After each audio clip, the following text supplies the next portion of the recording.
Good morning, everyone. Welcome to day 2 of Physics Week. So today we have planned a panel discussion right now, and on the panel we have Prasanta sir, Radhika ma'am, and Rata Boli sir. Okay, so sir, can you take the seats? We'll start the panel discussion now. I want to learn. Okay, this is very informal, right? Yeah, we'll be recording it. Oh, I thought it's recording. Yeah. We're streaming it online, so people online will not. My doc file is in the online. Oh, So you put initial my exercise. You don't prepare well. It's an informal session, so. Presentation किए बगैर बोल लिखा है. Yeah, please give a round of applause for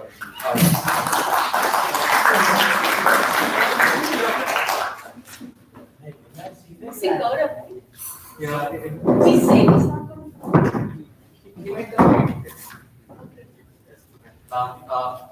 The student who is asking is Varun. His name is Varun. You can sit here. It's better to face the camera this way. And for the audience, you can let the question end. If you have any questions after the question ends, then you can surely raise your hand and ask. Okay. Thank you.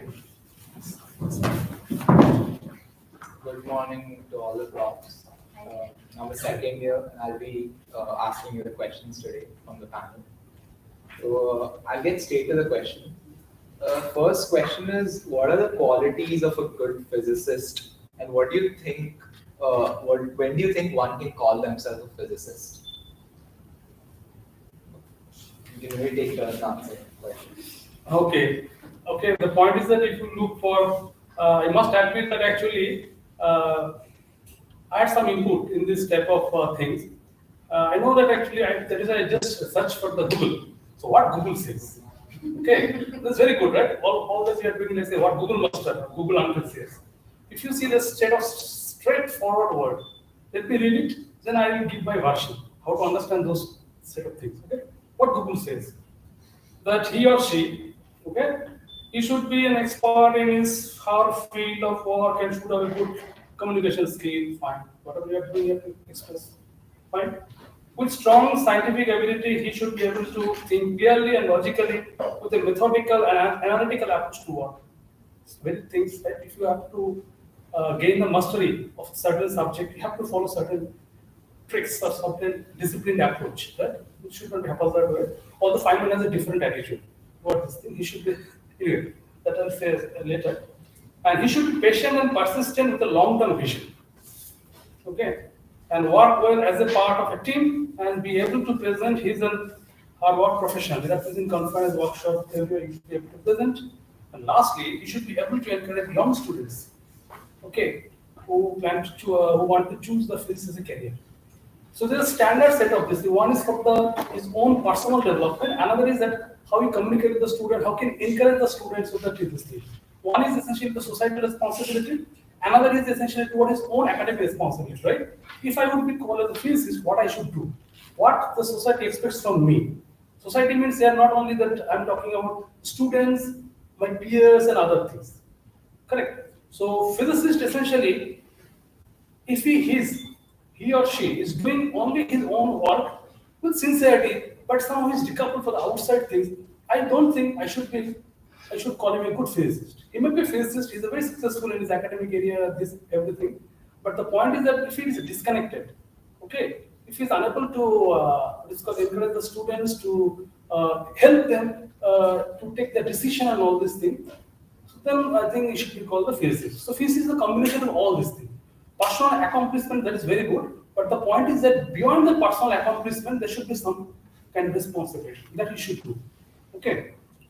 So, as far as the mastery of the subject, definitely, for example, if some of you would like to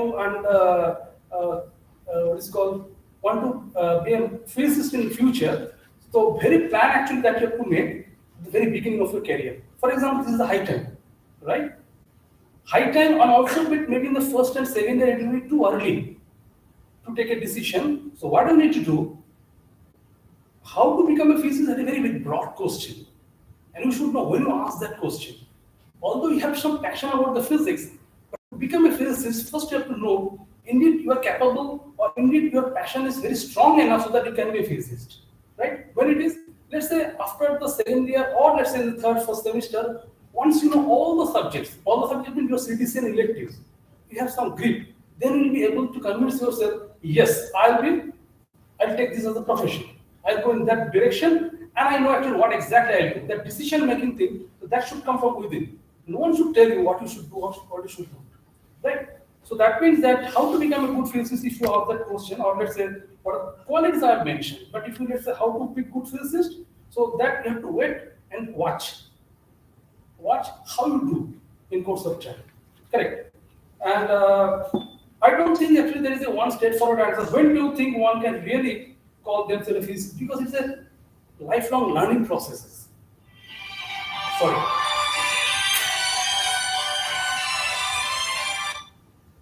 Okay. So that means the moment I'll call myself physicist, this thing, I think somehow I put a boundary, a cutoff in my learning processes. I'd rather not try to answer the question when I'll be. I know actually if I would like to be a physicist, I need to do the following things. Okay. And I'd be happy to answer all these questions. Not I'll declare myself, okay, I'm a physicist. So I'm sorry to give a correct answer of this question because there's no personal opinion. So that's the boundary. Okay, I'm a physicist, I'm a this thing. But there are standard definitions that have just pasted from the Google. Okay, with my own insight. Okay, so I don't know whether it answered the question, but yeah, that's my view. Thank you for your insight regarding this question. Maybe Radhika and Tawubi, sir. Go first. I can kind of join in between, I think, as you talk. Personally, a physicist, I don't think there's a boundary that makes you a physicist or something else. As a person, you have to have a lot of curiosity. And I think every child has the curiosity that makes you a scientist in form. The point is you have to tend that flame, tend that spark, and not let it go off, because most of the things we end up doing as part of our education, I feel tends to suppress that. So curiosity, fearlessness in asking questions, and like Feynman said in the quote that Prashanta was saying, you shouldn't be afraid of asking questions. You shouldn't be afraid of not knowing the answers, because you seldom do know the answers. Questioning is important because there is no answer that cannot be questioned. That's something that you need to, keep with you, which I think every child has. So in my opinion, every child is a born physicist. But how we tend to that, that curiosity and not let ourselves be faced by society or things that we end up doing, that's probably, something that has to be taken. I don't completely agree with Prashant that you need this discipline that has to be written from the beginning, discipline and thought. So along with that sense of curiosity and irreverence, if I may say so, to authority, there also has to be the way in which you answer the questions. And nowadays, there's one more important ingredient, as Prashant pointed out, that physics or the doing of physics has become a social activity. I mean, it's not just not like the olden times when everybody was in an ivory tower and brought physics out of their intellect. Now it's a collective effort, and we have to learn how to work with each other, complement each other. So I don't know, Rahul will probably. Yeah, I mean, so kind of building on that, and kind of acknowledging that not everyone, both online and offline, is necessarily going to end up becoming a physicist. But by and large, I think there's an aspiration involved in trying to at least develop expertise in some domain, right? That's sort of the goal that. So in a way, to rephrase good qualities of a physicist, I would kind of recast that question into what are some of the features that you see experts displaying across different domains, ranging from history to other places. So one of the features that you kind of see, I kind of noted a few of them down. So one of the things that you kind of see is, and I think this happens sometimes when you are, let's say, like in a class and lecture slides are floating in front of you. one of the things that you see, if an expert were actually looking at that set of slide and, a relative novice was looking at it, what they see in the slide tends to be a bit different. So one of the things that distinguishes an expert is the ability to extract very meaningful patterns of information. So, I mean, one very classic experiment that had been done in there was a group of experts and a group of students were given, problems in mechanics, right? These are problems which everyone loves, and they were asked to classify these problems. And one of the things that was seen is that novice students tend to classify problems by just looking at superficial features of the problem. So they would collect all the inclined plane problems together.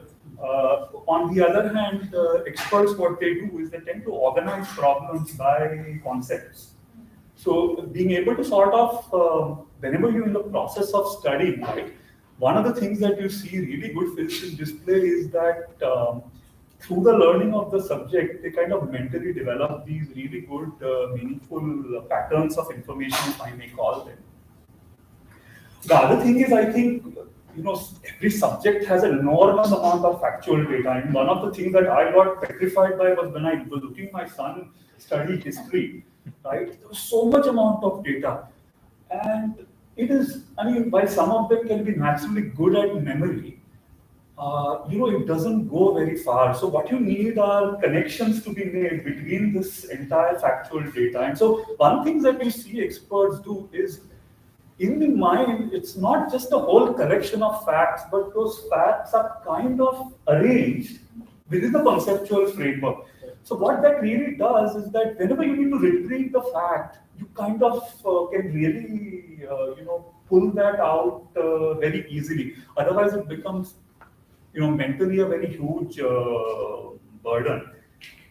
I think I'll kind of stop here, maybe depending on how the conversation goes. That's very insightful. Maybe as the questions progress, you can sure. to add on. I'll move on to the next question. So one point, then maybe I'll stop you. If I just actually summarize the findings of Prabhu and Radhika also mentioned these things. And now the issue is that only one thing you should recall, that the hunger of knowing the unknowns, that will drive you in the long run. Whether you look at the Einstein's code, whether you look at the Feynman or any great scientist, everyone is telling, don't stop yourself asking questions. What that mean actually? Try to understand why that. Because the moment you are asking questions, that means you are pushing yourself in the direction of knowing the unknown. That is the basic things. Those things are hidden in that code. So never stop yourself asking questions, because your inner self is asking you to ask this question. Then who are you externally to say to your inner self, don't ask questions? That means you are contradicting yourself in some sense. What other people will think is a stupid question, bad question. Who cares? You want to know something, right? Whatever the courses it is, physics, chemistry, math, everything. You are here to learn, that's all. What other people think, how it matters.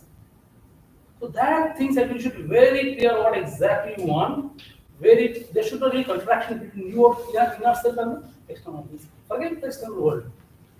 I'm saying forget means in the sense, of course you should have prayed another thing. But as far as the learning thing is concerned, you should be very selfish in that way. I have to do it in that way. Okay? I'm not telling you to disconnect, but I'm telling that you can do it. So, I'll ask a second question. What was your journey of becoming a physicist? And was there a turning point in your career where you decided to pursue physics? Which order it will go? Maybe the reverse order now. Either way, whichever is more comfortable. Yeah. Actually, the honestly to say, I don't recall any specific turning, but honestly to say that when I was in class 9, 10, this thing, I did not develop any solid thing. Okay, I used to like the what is called the star in the sky and all this. That's fine, fantastic. But I was more interested to do well in my regular courses, like 9, 10, this thing. Again, that's an honest tale. Okay. So from 11, 12, slowly, but I was inclined that actually, that eventually I will do the kind of science. I will go to the science stream. And I like actually all the subjects in the same, the science, what is called chemistry, biology, math and physics. All subjects actually I used to like. Okay. Okay, but I did not make my mind exactly what I will be doing. And of course, on the top of it,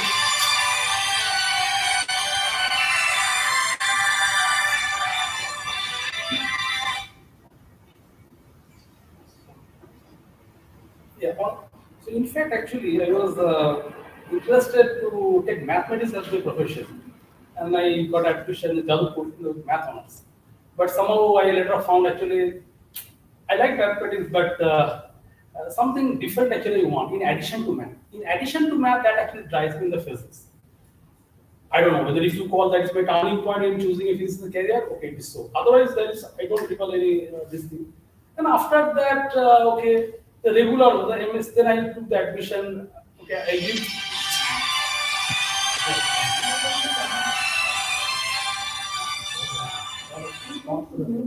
I'm just moving that. Yes, I'm going to Who would you like to? But we continue the data. Yeah, sure. Yeah, because the recording is on. Yes. Let me just switch I think my process of, I mean, my journey, I think, is sort of, it's like one of those you see a moving bus and you kind of climb into it and you kind of see where it takes. It's been a bit like that, but it's also partly to do, I think, with I had a very difficult time during school. I don't know how many of you kind of faced a similar kind of thing, but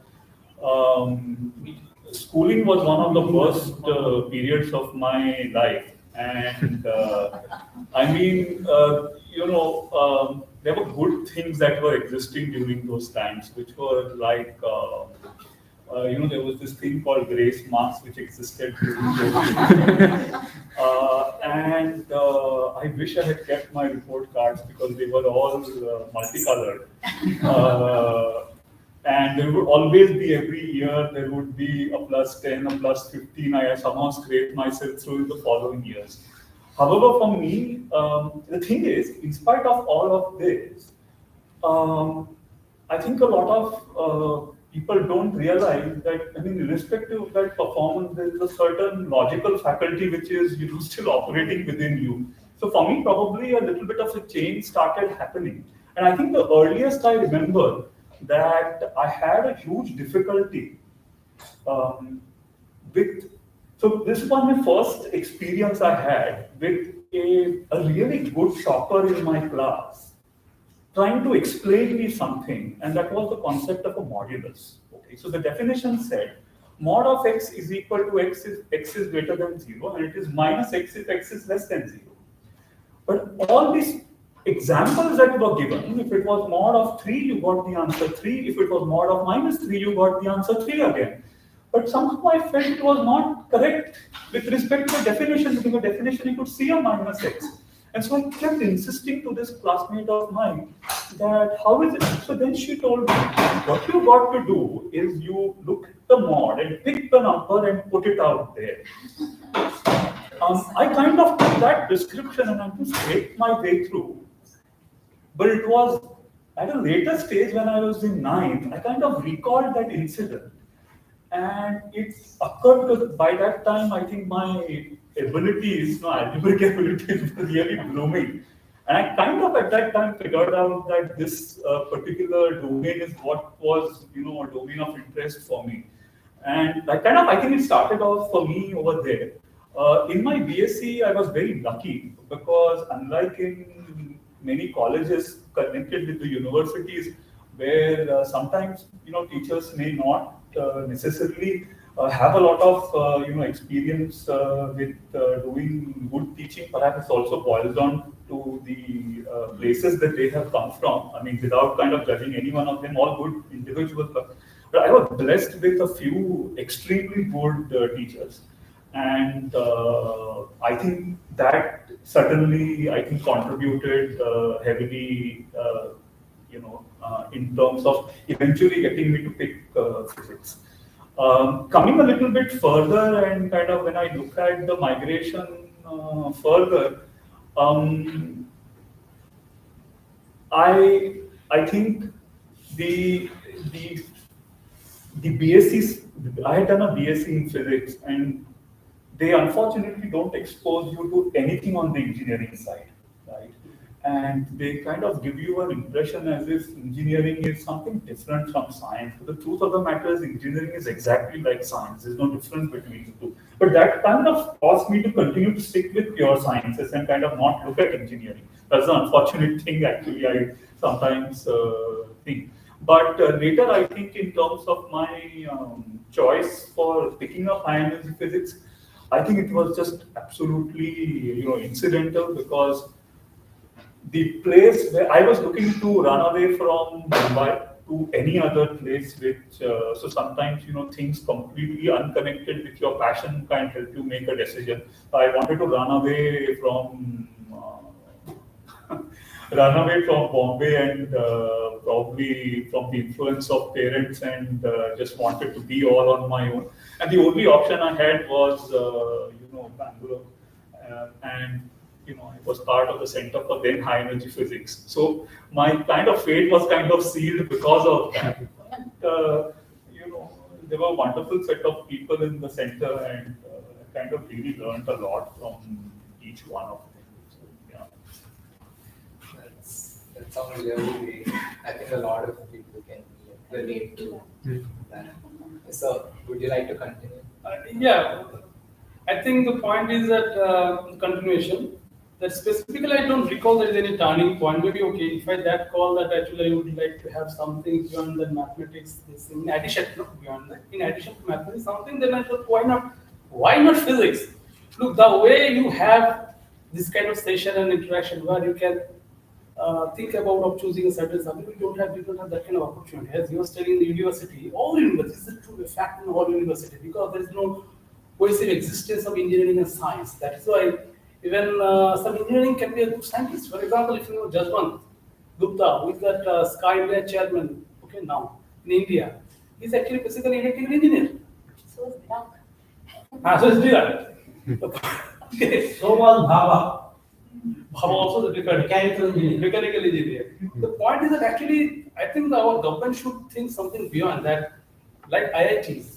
Okay, they should have in university also should encourage that some courses should be there where actually in which we are doing it, right? There are some electives open that everyone can take. This thing. The way a certain subject as Raghu was telling, some equation is there, right? An engineering student look at that equation, a science student look at that equation, you will start taking different behind this thing. Try to get the same equation, but interpretation might be different. This thing. So that cohesive existence is very much required. And one physics student, when you're talking to let's say computer students and this thing, the moment two thinking about that, these two things collides, two thinking process collides, I think the result will be marvelous. It can be. And these days, whatever the research are going on in this world, data analysis and all these things are mandatory. Whatever you do, whether you're doing space science, whether you're doing cosmology, whether high energy physics, anything, anywhere, in the higher, low temperature, everywhere, without computation, this is. So that means two people who have a solid background in computation can really do well in the physics, any branch of physics, I'm telling you, as far as the theoretical or computational things. Even some experimental fields also they require the heavy amount of computation, right? This thing, the soft condense matter and all these things. Okay. So this is really, your people are blessed actually. In BITS and IIT, students are really blessed with the coexistence of these two things, two streams, science and engineering. So you will be in a position to take a right decision and a solid decision that we are not in a position to have. The point is that actually, that's I'm telling. So I did not see, okay, so there's no turning point for me, okay. And after completing my PhD from Calcutta University, when I land up in the IIT Kanpur, then I was also honestly to say was not, I did not decide actually what exactly I'll be doing. Still I was in a kind of this thing because I first opted for this soft condense matter, okay. So after that, I thought, no, I think this is not the thing. Anyway, whatever be the reason. Then I opted for this, what is called high energy physics. This thing. So it was not very well defined very initially after, let's say, from my early days of BSc, MSc, I have decided I want in this direction. So I don't have that kind of things, unfortunately or unfortunately. But starting from my, after doing my PhD, when I was 100% satisfied with the work that I have done during my PhD, and that actually shaped my the future vision. I thought, okay, this is my area and I'll go in that direction in future. And so if you at any turning point, that is only during the PhD. The PhD actually helped me to identify the area that actually I'd be interested. It is not like that everything was people. No, I will be doing this thing, this thing. So in my case, that is not true. So it started, if there is a turning point, that is the decision of the PhD. That much I can say. Before I think, anyway, please continue. I have a very, with that kind of background. My story is probably very different. Yeah, I think. Yeah, so me, I had been a dreamer ever since I was very small, and I think I was molded largely by my family. My father came from pretty modest backgrounds, but he was a passionate physicist. He thought like a physicist, and of course he ended up in the civil services, but he had Feynman's 3 volumes at home and Asimov's set of physics books, not the thing. So at a very young age, he would talk about physics and talk about logical reasoning. And the other thing that molded me was my mother, because we were, of course, there was the standard pathway for a girl in those days, right? And she was the one who encouraged me to break those stereotypes and not, lose the competition to boys, kind of. She kept insisting on it, and I can see that there are very few girls here as well. So she said, if the boy can go to college and do maths or engineering, you shall do. Of course, it was there in the back of my mind, but because my father decided to be that I will do physics, because I had read Feynman. And the thing that inspired me about Feynman was the way in which he would talk about some of the deepest mysteries of the world, the highest developments of the human faculty, of intellect and intelligence, and he would bring it down and explain it so that a person in class 9 could actually understand. And his language is so infectious. So I decided when I was in 8 that I shall go to Caltech and study under Feynman. And the other thing that again inspired me was some of the writings of Einstein that I read, where it impressed upon me that science is the only thing that's truly objective, that looks at the world as it is and is not bothered by rights and wrongs and human foibles and emotional, problems that kind of waste human potential so much. So that was something which, there were background and so on, I don't want to go into, but here is something that helps you to develop what a human mind can really do, the maximum potential that human mind can achieve. And somehow physics seemed to be the thing that would help me do that. My mother had studied mathematics. None of them followed a career in science, but there was this math physics thingy going on at home. So, of course, my mom wanted me to do maths, but I was actually interested in arts and language and all of that. So, I very nearly went and joined Maitreyi College to do Sanskrit. And then someone else said, "Arey, a Sanskrit teacher will not get paid enough, you better get into architecture." So, I went to School of Planning and Architecture. But then I guess something in me, some curious rebel in me just shot me out of the architecture college, because the very second day I was supposed to buy the set squares and everything and get launched into architecture. And I said, oh no, I will never be able to read physics, I'll never be able to read quantum gravity again. So chalo chhod diya usko beech mein, and I ran off to college. I was fortunate again to do my BSc in Delhi University, in St. Stephen's College. And I would really, the library there was fantastic. The syllabus was great. And by training, I think I was someone who used to read things on my own. So I cannot say the kind of things Raghu said about teachers being good. I'm sure the teachers were great, but I frankly don't recall what the teachers taught me. I would sit in the library and I was determined to study. We were not allowed to study general relativity in BSc.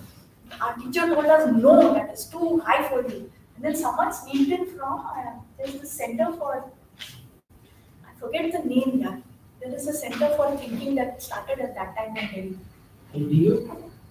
No, there is this center for thinking. Nair had started that. I don't remember. So one of their people used to sneak into the college in the evenings and give us a few lectures on general relativity. So we kind of learned it. And then I decided I'm going to quantize gravity, not knowing that I probably didn't have the discipline, mental discipline to do that, which is why I haven't quantized gravity. Anyway, so maybe there is Jamia universities that the center for. Not Jamia. That came much later. I just forget the name. VP Nair was heading the institute at that time. So who was the one who gave the lecture? I forget everything. Look at me. Yeah, it's just I crossed that number. You still remember things, I guess. Kiki Nair is the Varadarajan Nair. I mean, Kiki Nair, Same but case. Haimanji Right. Anyhow, that's not important. Point is that we got these secret lessons in PR and everything.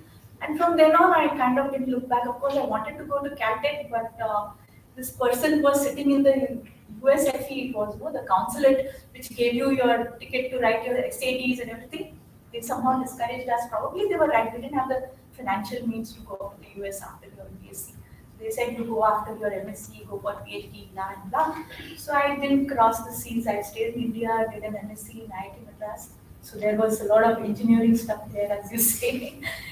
We learned engineering drawing. We learned how to grind lenses. I'm so thrilled. I mean, I'm sure if I just gone to university college, I wouldn't have had my hand. Unfortunately, that was almost the only experimental, experience I had. Grinding lenses in the optics lab at IIT Madras. And what else did we do? Yeah, we had an electronics lab, which was also great fun. We learned to build these counters and those 8x8 displays and all, and I was so thrilled. But after that, I went on to a completely theoretical institute for mathematical sciences in Chennai. And that's kind of decided I'm happy with what I did. I'm not happy because I didn't do as much as I could do. And probably I was not social enough. What I'm urging you all to do, form groups and learn from each other. So then I just said, okay, Baba, let me just teach, because teaching was something I loved doing. So probably I was again influenced by my family. I would sit and talk about the development of theories, right from the ancient mechanical theory of people pushing the planets around and so on, until now that we have general relativity. I used to give these talks to my sister, who was like 10 years younger than me, and she would listen to me with open eyes. So maybe that's why. Poor sister. No, she ended up doing an MSc in physics as well. It's just that. Like a WhatsApp So that's why I thought I'll just end up being profess and teach. So that's why I'm here.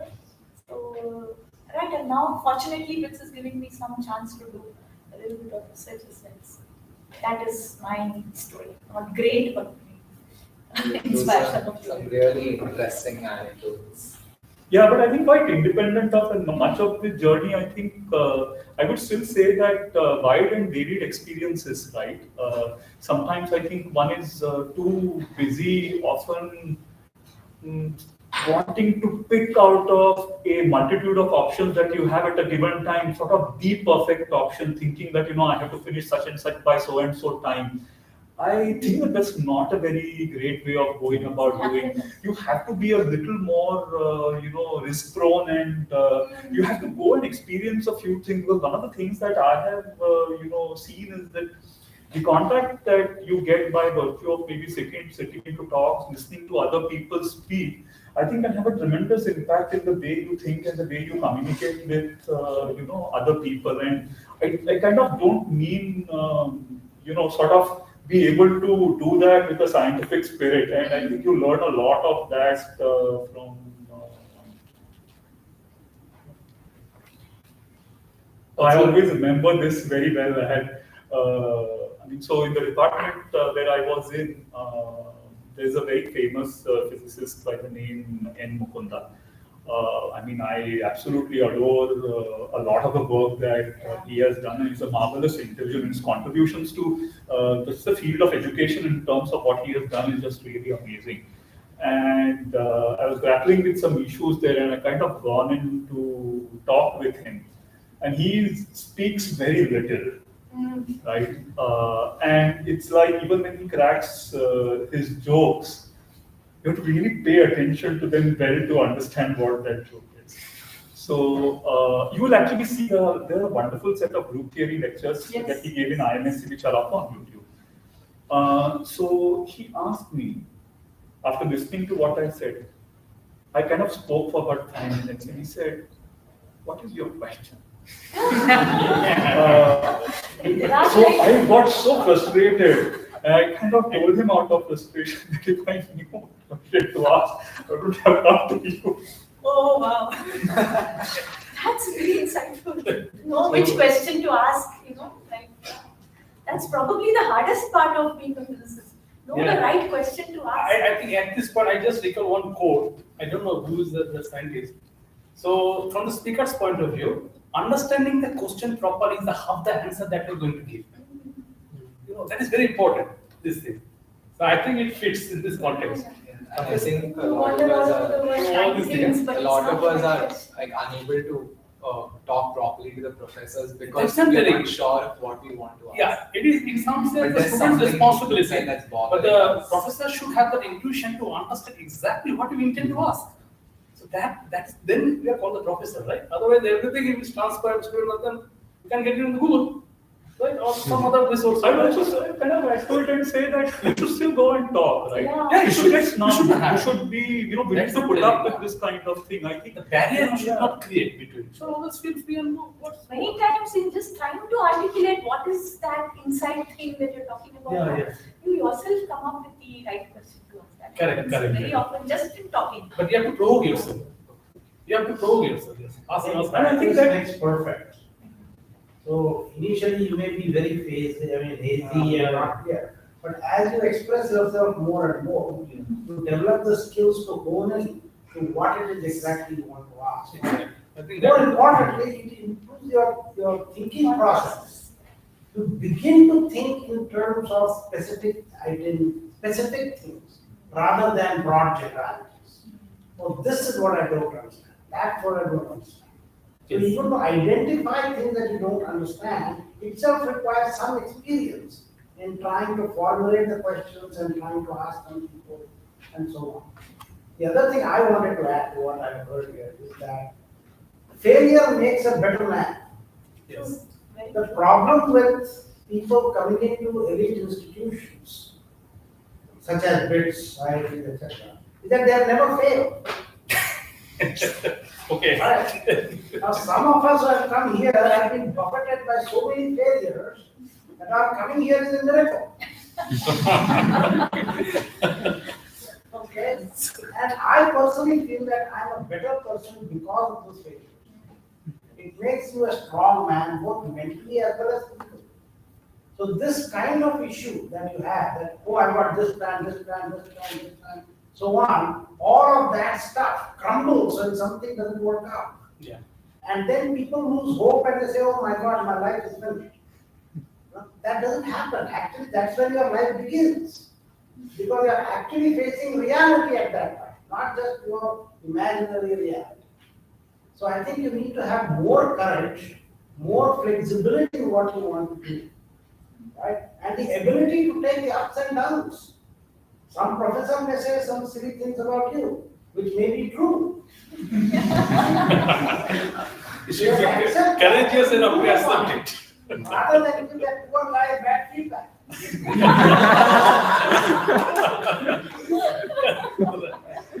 That's why you see during your regular lecture and this thing, a lot of teachers say, so do you have any question? Time to time.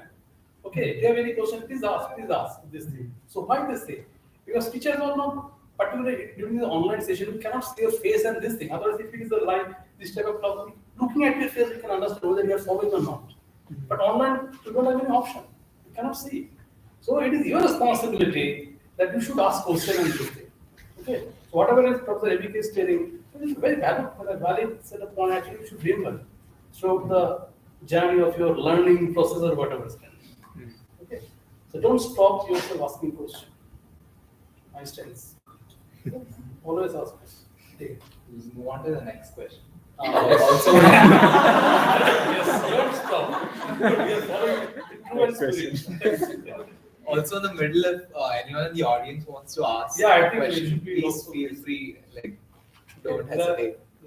So, I think So, question should be posed on ABK sir, since he came from Harvard and then he studied in Delhi University. And then he had the resilience enough to study at University of Wyoming, and then Professor Glenn Reddy, one of the contributors of this very general relativity.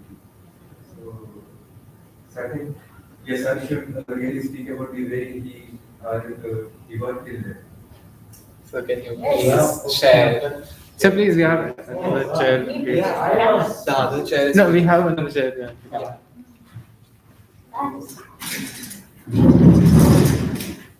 Yeah, so why was sitting there?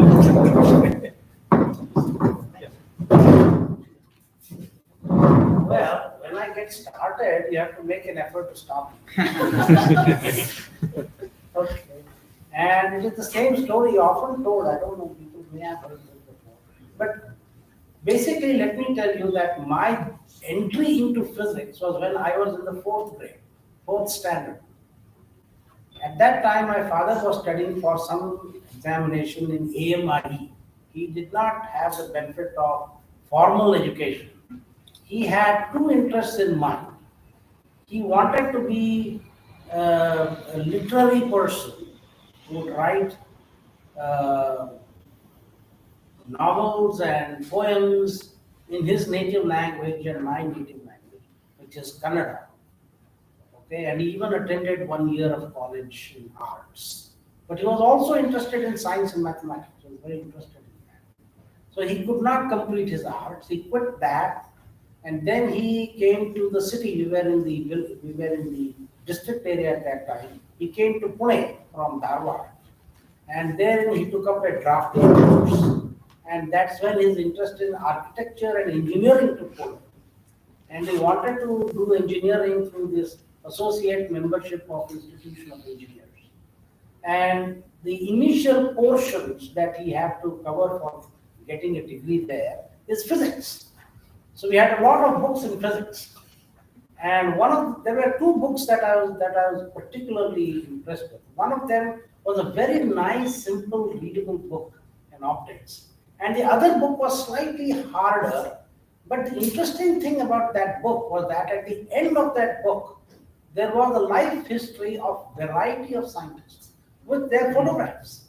And that book I remember very well. It was a book by Basu and Chatterjee.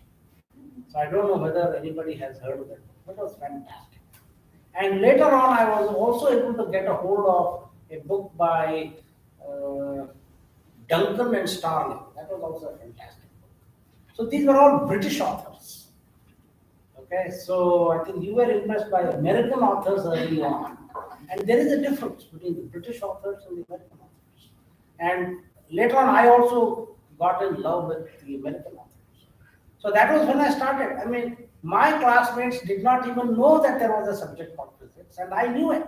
And I could always solve these calorimetry problems, heat gain equals heat loss. That was fantastic to me. You know? I thought I discovered a law in physics that the temperature of any body can never be a constant. It's either increasing or decreasing, right? It never occurred to me that there could be an equilibrium and then there would be no change. So, and I think I was very much in love with physics, and I went on right up to almost my high school, I believe, when I had to make a choice. You know, that is, I had to give up biology and take up mechanical engineering drawing, and then basically go into the physical sciences rather than the biological. At that time, for some reason, I was also doing very well in biology. Right? Okay. So these things happen, you know. I mean, you are good at things and they are nothing but distractions. That is what requires. I think heavenly help is also required. God chooses what you need to do, I think. Yes. So anyway, I did give up biology with some heartache there, and then I went on. And it's a good thing I did, because later on when I looked at my other classmates who were studying the biology part, I looked at their books, I said, oh no, this is not my So I went on there, and things were fantastic. Infinity always used to impress me a lot. You know, like everything, first of all, everything is inverse square law. You know? Gravitation, inverse square law. Coulomb's law, inverse square law. Intensity goes as 1 by r squared, inverse square law. Fantastic. I say, oh God, this is beautiful. If this is what physics gives us, I need to study physics. Of course, I had wanted to study physics all the way from the 4th grade. So there was no question of me studying anything else. But then peer pressure always pushes you in directions that it's probably harmful for you to go. Engineering was the key thing at that time. Everybody had to study engineering, so on, and competitive examinations. And you see, there are not as many colleges as there are today. So here, if anyone has enough money, he can always go and study engineering somewhere or the other. Earlier, that wasn't the case. Unless you made the cut, you had a high enough percentage, or you were able to pass a competitive examination, you could not do engineering. Period. Okay, so I was in that class. I could not do engineering. Once, twice, I tried twice. Okay, could not do engineering. Then I said, okay, let's do sciences then. And somebody said, no, maths is very, you can't do maths at all. Okay, great, I'm gonna do maths. Okay, so I said, fine, I'm gonna register for BSc Mathematics. Well, you also like. Yes. I don't want to what But speaking of a turning point, I'll let you know, there was one gentleman called B.M. Chintamani, I remember his name, because his son was a complete dropout case. And he was the one who benefited. He said, look, if you want to do math, that's good enough. But physics also has a lot of math. So why don't you take up physics instead? I said, yeah, that's what I wanted to do anyway. So if it has maths in it, all the better. I decided to do physics. And I decided to do physics. I joined physics BSc where? In a college not far from her. I don't think I would have met you. As I said yesterday. So I did it in Hansraj College. And there were a great many very good teachers. I can barely remember bad teachers. Almost all the teachers were very good. And one of the teachers, especially H. Jacob, who is now the principal of St. Stephen's College. H. Jacob, he was a marvelous guy, marvelous person. And he used to teach us in those days history and philosophy of science. He was very fond of it. The other course that was the elective against that was statistics. So you can imagine the choice was simple. Who would want to study statistics against history and philosophy of physics? So I took up history and philosophy of physics. I was very interested. And then I had a senior, Rahul Sinha. And yes. And you must remember Chandradev Sharma, who came here yesterday. Rahul Sinha was his guide. He did PhD in math science. Exactly. So Rahul Sinha, in many ways, was a very surprising person. I mean, I didn't think he was deep enough, but he was very deep. That means he knew physics extremely well, and was not so easy to recognize that he knew it so well. But later on, I realized that he was steeped into physics, and he did a wonderful job in his thesis. So I was able to see his thesis at the master's level. It was absolutely super. So I sort of went with him. All his friends were my friends. All my friends were seniors. Okay, I had hardly any friends among the juniors. Okay, Shobit Mahajan was my classmate. I Do see. you know? He taught us in quantum mechanics. He taught us. Oh, I see. Shobit Mahajan. Just come down from Berkeley and was Yes. full of very fine-manish Oh. language and so. That's the problem with him. He was very good. He He's knew good. his There's no question about that. Okay, so I finished my BSc. I went out to do MSc, and there everybody said electronics is the key thing. You have to get 65% and above to get electronics. So I got something like that, 65% and above. They said, oh my God, then you are a sure shot for electronics. One of those electronic seats is going to get filled. I said, don't worry about it. I'm never going to touch electronics. So my subjects in masters were field theory and quantum field theory and general relativity. And the person who taught general relativity was Panchapakeshu. Oh. I'm trying to tell you one thing. Delhi University Physics Department in those days was the best in the world. I'm not kidding this. For a student, the best in the world. I don't know what it is now. But all my friends are faculty members there. I think the former HOD was Jain. Jain, Yeah, I know him very well. And he married one of his classmates too. I think Niyodita Deo. Sanjay Jain. Sanjay Jain. So I have not been in touch. Yeah, Sanjay Jain was at Center for Theoretical Studies. Ah, I see. Before he, I think, somewhere midway. He was in TIFA for some reason, some time back. Yeah, maybe. And that's where I met him after I came back from the US. Repeat the question. Oh, sorry. Oh, answer the question. Oh, I'm sorry. So then, like, he went to the US. I said, okay, fine, let me follow in his footsteps. So I did these things and turning points, surprising turning points. I was applying here and there. In those days, applying to US was a very expensive thing. You had to get what is called as some envelope type of thing. You have to, that cost about $1 or so to mail and do all that. And then they would send you the application. Along with the application, you have to send some money. And I had no money. Okay, that's another thing. Being poor is very helpful. It keeps your soul pure. Okay, so then I was visiting a friend of mine or rather again a senior friend, who was in IIT Delhi at that time doing masters in optics. Doing an MTech in optics. So I just happened to stay with him because I had a bunch of Telugu friends in the hostels. So during my masters, I was in the Ansraj College hostel, and one of his friends took me to him. He was doing MTech in optical. And he said that, look, I'm also applying abroad, and here are a bunch of applications that I don't want to apply. I put them in the dustbin. You can collect them and see if any of them help you out. So I said, fine. I mean, just to get applications cost money. Here I'm getting them free. So I took them up and I applied to them as well. Right? And the one that replied was the University of Wyoming. Okay, an application that I had procured from the basket. And I said, fine. But how did I get admission there?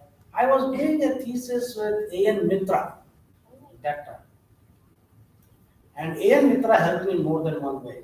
He gave me full mark for the dissertation. That's how I was able to finish my master's. Because my other subjects were very poor. Okay, I hardly studied for them. And that's another problem. You have to study for all your subjects, whether you like them or not. Later on, they'll be useful to you. I didn't learn that lesson, or rather, I learned it the hard way. Okay, so I did his thesis under him. Now, one of the collaborators, or rather the competitors of A.N. Mitra, was B. Henry Schick, who was the acting head of the department in the University of Wyoming, physics department. So he recognized that, if he has worked under Mitra, he must be good. That's it. That's what sealed the matter. I was selected, I went there, okay, and then I found that, it's a very small department. What can I do here? Hardly anything to be done there. So I just sort of struck around, wanted to get into University of Colorado, interacted with someone called K.T. Mahantappa to try to do something in strings. Fortunately, I did not do that. Okay, and now I'm against strings. I want an anti-string theory. So then finally, my advisor at that time became the head of the department, and he was very sympathetic to me. He says, you take your time, but once you do maybe an hour, maybe a year or so, I'll pay you as a student. I was a graduate student at that time. But at the end of that time, please make a decision. So I finally chose to work under him. That was Glenn Rebka. And our work was in nuclear physics, nuclear theoretical physics. And I can tell you one thing, although he was an experimentalist, I can tell you, he was the best theoretician I've ever met. He was so deep into mathematical understanding and rigor that people used to make fun of him. So he used to teach electromagnetic theory and methods of mathematical physics. And he never taught quantum mechanics. We always wondered why he never touched quantum mechanics. He was a deeply classical man. Okay, although he did nuclear physics, nuclear scattering, which involved quantum mechanics and everything else, etc. So what happened was they used to make fun of him. They used to say that his course, electromagnetic theory, is actually called mathematical methods of electromagnetic theory. And some of the PhD students will attest that that's what I He carries the weight. So, So what should I say? I mean, his cloak has fallen onto my shoulder. And he had a student once called Marlon Scully, who is the optics guy. optics guy. Okay, he was his student in Wyoming, and then he was also a student in Yale. Prior to that, my advisor used to teach in Yale. He did not get tenure there, that's why he came to Wyoming. And at Yale, he was like a thoroughbred horse. He would go through the electromagnetic theory with extraordinary speed. By the time he taught us, he was considerably mellow. But for us also, it was a very heavy duty. Okay, so he used to say that Glenn Repka is the only person I know who would derive Ohm's law from Maxwell's equations. Oh. So that was a joke. Actually, you cannot. Ohm's law is a consecutive relation which cannot be obtained from the field equations. But that was the thing. So basically, those were my few turning points where I decided I had to do. So I don't think I'm going to call myself a physicist yet. I'm more like a teaching physicist. Which is why I didn't want to be here. But now I'm here. Okay, I'll answer any more questions. I'll move on to the next one. Yeah. Yeah. So I actually want to skip a few of these because you've answered all of them in your talk so far. Yeah. So this is something that a lot of us want to know, I guess. How do you approach on working with an undergrad student on a research project? That's the first part. And another part is, what do you think of the SOP, DOP, and the LOP structure at BITS? And what's your perspective on it? Oh, these are tough questions. My God. Google doesn't answer these questions. क्या था क्या ढूंढ रहे हैं? Google keep mark. Okay. One thought that I kind of have in my mind is, see, doing a project is focusing on a fairly narrow problem. Right? I mean, that's the way I look at it. It's my personal sort of view. That in courses you do many things, right? So in courses, for example, you may work through different applications. You may be shown what is the underlying conceptual structure across applications, so that when a new thing is provided, you kind of try to work through the solution of that problem, so on. But for working on a project, I would typically want the student to work on a fairly, reasonably well-defined and a narrow problem. So I mean, use the word narrow with a pinch of salt. But it's important that whatever that problem be, without value judging it, I think it needs to be solved. Is the way I kind of look at it. Sometimes I feel there is often resistance towards that. Resistance in terms of rolling up the sleeves and But I think that's a quintessential part of research, and that's something one should do. And along the way, for addressing the problem, there are always, things that you need to figure in, read a little bit on your own. That kind of becomes part of it. But what I would want a student to do is work on a fairly reasonably well-defined problem and do it. Be that a study project or a computer project. With design, I have not really, because design elements need to be a bit different. I mean, if you're actually designing a setup for an experiment or something, I could imagine that. So I usually don't do any design projects, but both study as well as computational one, to me, they effectively mean one and the same thing. I usually, a lot of times people come to me saying, I want to do a study project like in quantum field theory. So I always say that, there's a full-fledged course for that, and I think that's the best thing to do is pick that up. But then if you are working on a project, then we have to agree that, okay, this is our, this is the problem that we are going to focus upon, and we agree that we'll solve that problem. That's the way I like to look at it. Would you like to? How do we approach? I thought the how student will approach it. Both actually should add to this and this thing also. Okay, normally my thing is that look, always I to develop. I'm interested to develop some small problem that I used to do in my PhD research because a few PhD student has some project kind of things. Okay, so there are small identified problems. They may be small in structure, let's say computational nature or something related. So related to those kind of problems, sometimes what I do, I use my web page. So there is a page link, a student corner. I think maybe some of you have seen it. So standard, some floating problems I always used to give it there. Okay. So someone is interested can apply this thing. So essentially there are some sense well-defined problem. But sometimes students may have their own things. Okay. Suppose they have done some courses on quantum mechanics, statistical mechanics or something. Let's say they found something interesting. Maybe they are planning to do some kind of project in that particular project, but the course handout did not have the component. But they're very much interested to it. Now, if some of them comes up, so this problem looks very interesting, but although the set of problem that is listed in the your web page is not mentioned, so can I work on it? Of course, if it is interesting, that kind of provision is also there. So I normally use this thing, but before the beginning of what is called, toward the end of it, let's say for the next semester, I'm going to send an email, please BPGC, whatever the link, citing a set of problems in addition to those things. If someone is interested, they can do this thing. Okay.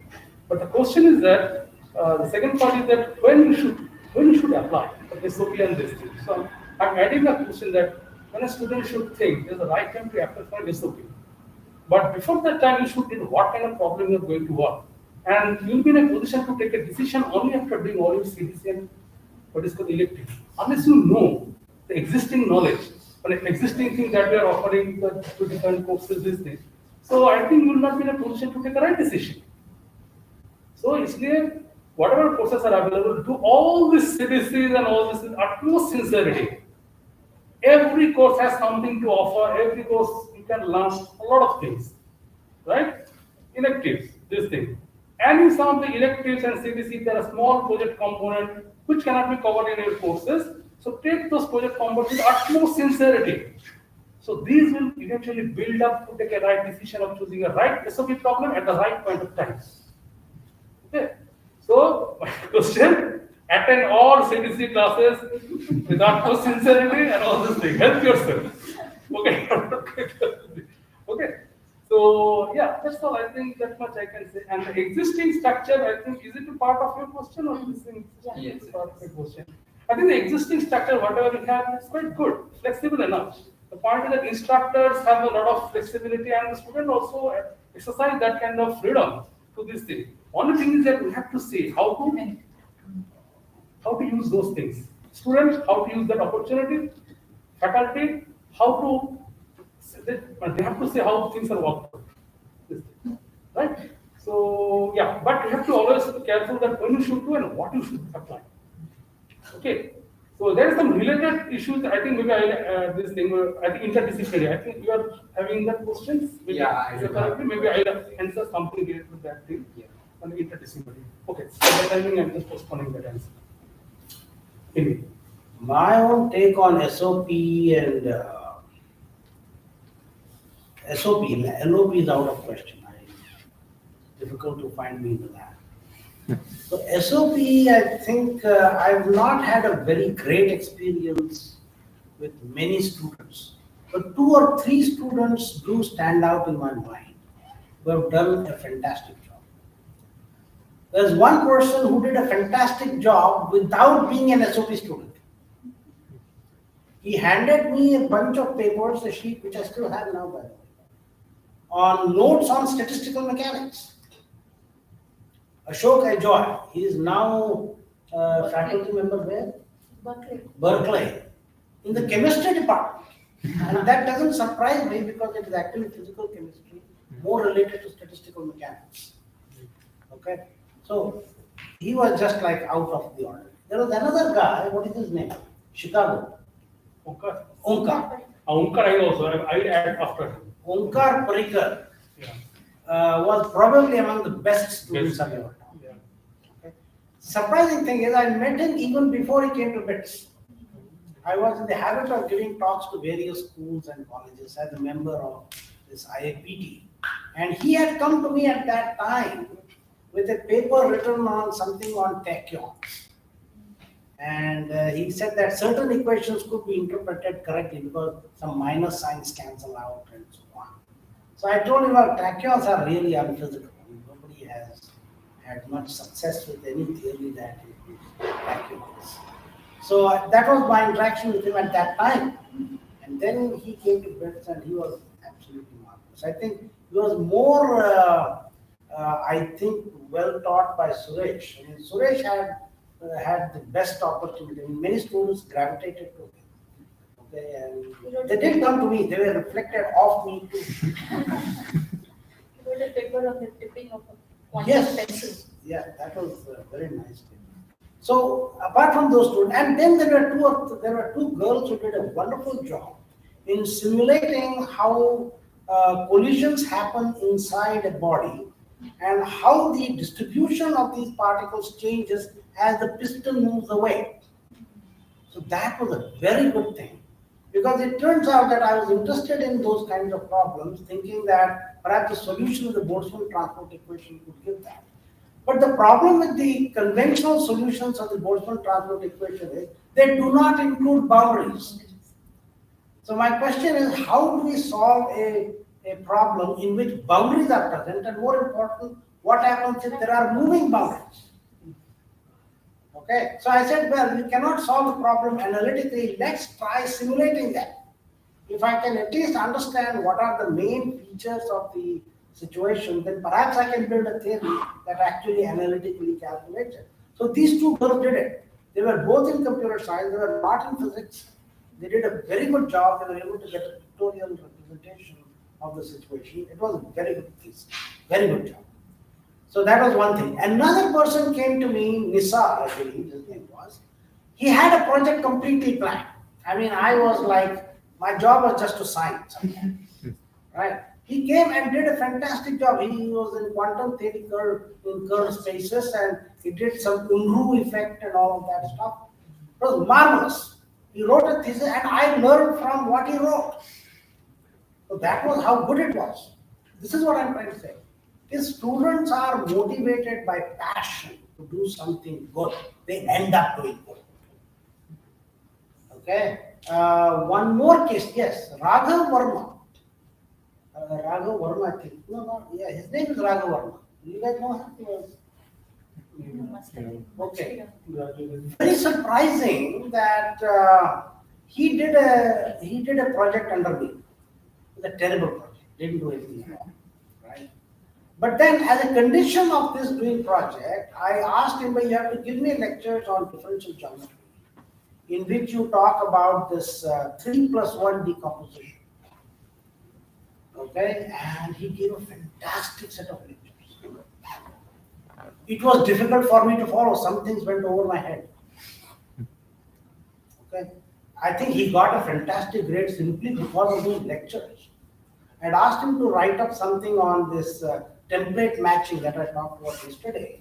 He did a reasonably good job. I wanted him to follow that up with some computer calculations. He didn't have time for that. So he always said, I'll do it later on. I met him again in Ayuka. He was there, he was doing something else. So, and now after that he went to Australia, and I asked him, what exactly are your plans? He said, look, I want to do something in which I can offer something. Yeah, GR is all done. I think that should be the attitude. GR is all done, so what am I going to do in GR? So I don't mind doing anything. I'll be environmental person. I said, what? Person of your caliber doing environmental nonsense? You should remain in GR. It should be understood. By the way, I hope it's recorded. I told him you should remain in GR. That's where you're good at. No physics in the environment. No, I was talking about environment and physics. So these are some of my experiences. But on the other hand, there were some students who were very poor. They came into the SOPs only for a grade. And I found that very difficult to deal with. Okay, and there was one guy who did a fairly good job in in the physics of finite differences. He did a very good job. But I suspect that his numerical data was not correct.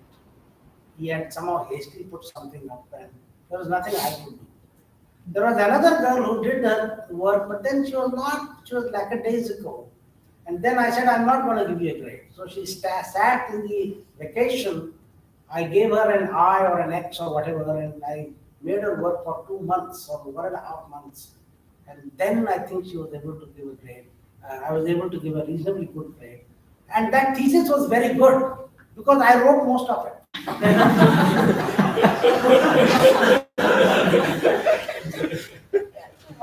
So what I'm trying to say is these things happen.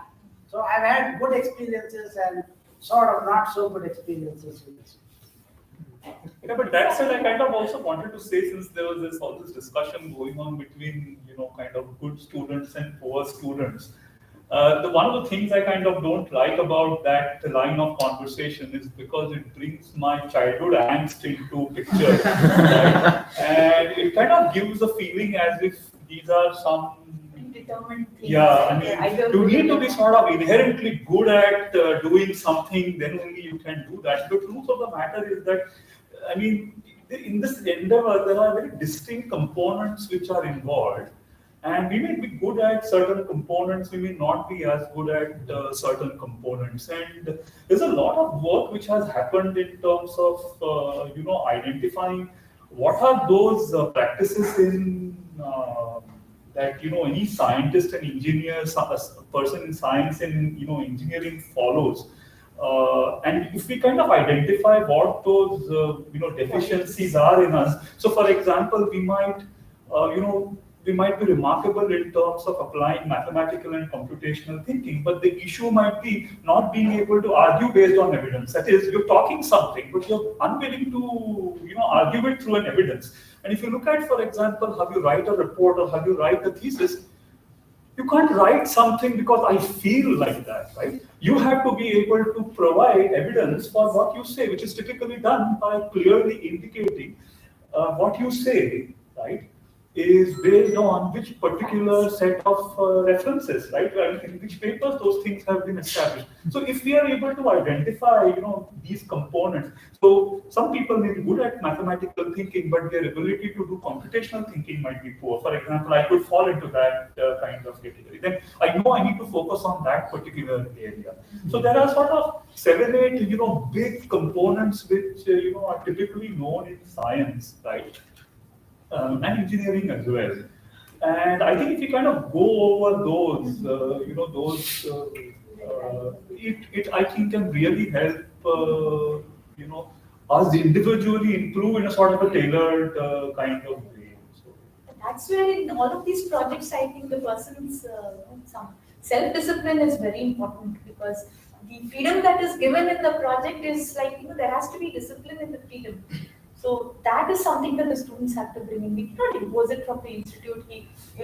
After 10 days, we'll give you 5 marks if you prepare a plan. And after 2 months, we'll give you 10 marks if you give a viva and things like that. They try to put those things in, but those are like broad guidelines for you to help discipline yourself.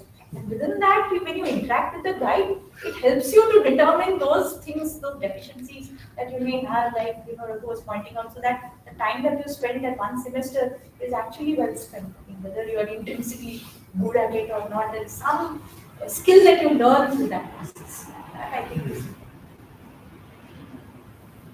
I think I'll move on to the next question. So, like Dr. educated, could you guys also talk about like some of your favorite SMB projects, if you have any? Yeah. Or any people you Some like? of my favorite SMB projects. If you have, like, Interesting anecdotes. Yeah. Well, I usually quite and somehow I tend to be very negative, pick up on those who never did anything. Because usually, like we said, people try to come out to get a grade because nobody gives you B or C in SOPs and so on. But most of the students who come to me have tried to work further in the area of my area of research, and it's a bit unfair because we don't really yet have these small doable problems in that area. So they've tended to just read or do literature survey, and some of them have done pretty good jobs in that sense. Basically, people from the CS background and so on. Some of them taught me machine learning, for instance, and they told me that you can use quantum computing for machine learning. And so, while I have heard of it through the students' effort, that brought me closer to it. And yeah, many of them did machine learning projects.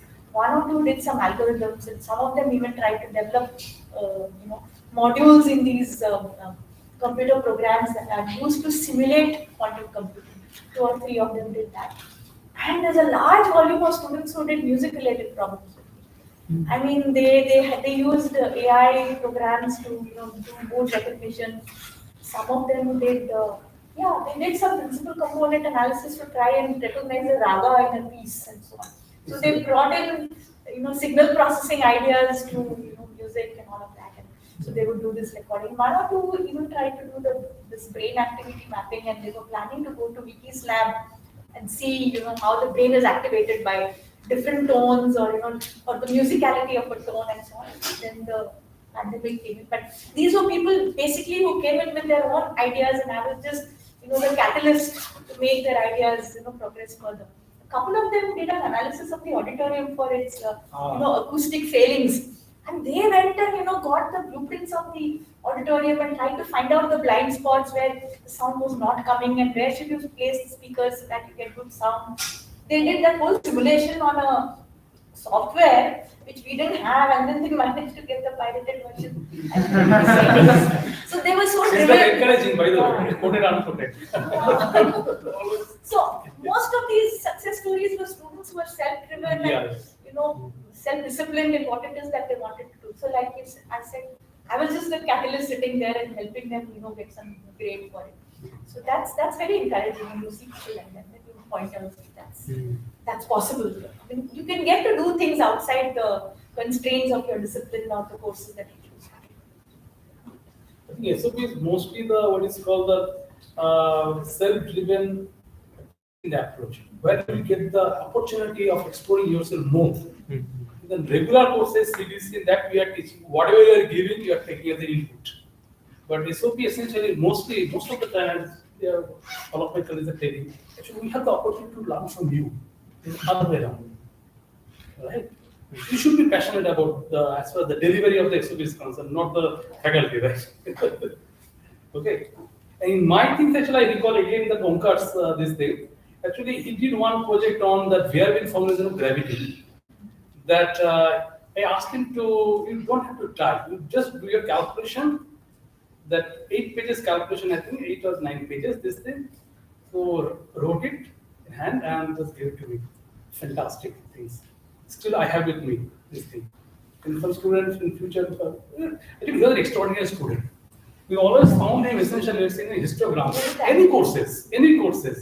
Okay, sometimes actually, let's say Omkar is standing here and all are at least 20 to 25 marks in all courses. This performance is extraordinary student. I think eventually he did what string field theory. That's right. We lost him to strength. We lost him string. It was anti-string power. Okay. It was wonderful. Actually, I think we should isolate him in some sense, but okay.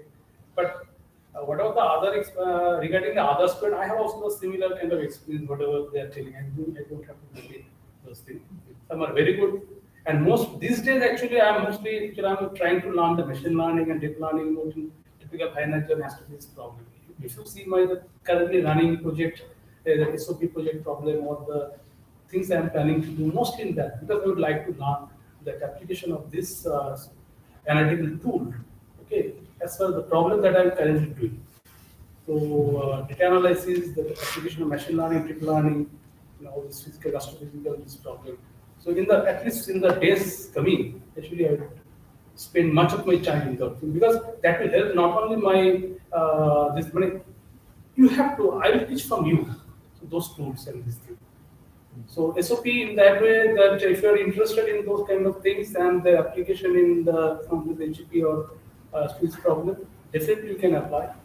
Okay, and small problem I have, so that you can hone your skill and all this thing, and also I'll be teaching it. I can learn from you. I don't know whether you were kind of wanting to know the rosy stories only, but I think Horror stories too. Uh, Horror I kind of stories. don't look at it as I kind of don't look at it as a horror story because I mean sometimes when a project doesn't succeed, many factors kind of play a role. Even when I think the problem is reasonably well defined, and a student may also have variety of issues which might be at play. So I have had cases where, in spite of trying multitude of times, I couldn't get the student to commit to, doing the work. And even though I tried really hard, I kind of couldn't figure out what was it that was kind of the block in the process. I have had other cases where the student was actually very good, but there was only one, the issue that was at play was the see when you do this entire process of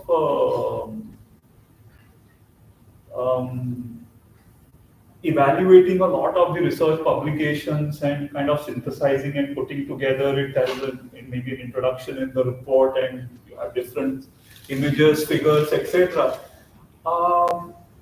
Students tend to resort to picking sometimes. I mean, because there's so much stuff out there, and I kind of kept telling him repeatedly that you have all of that in the lab itself, right? And you have a smartphone, you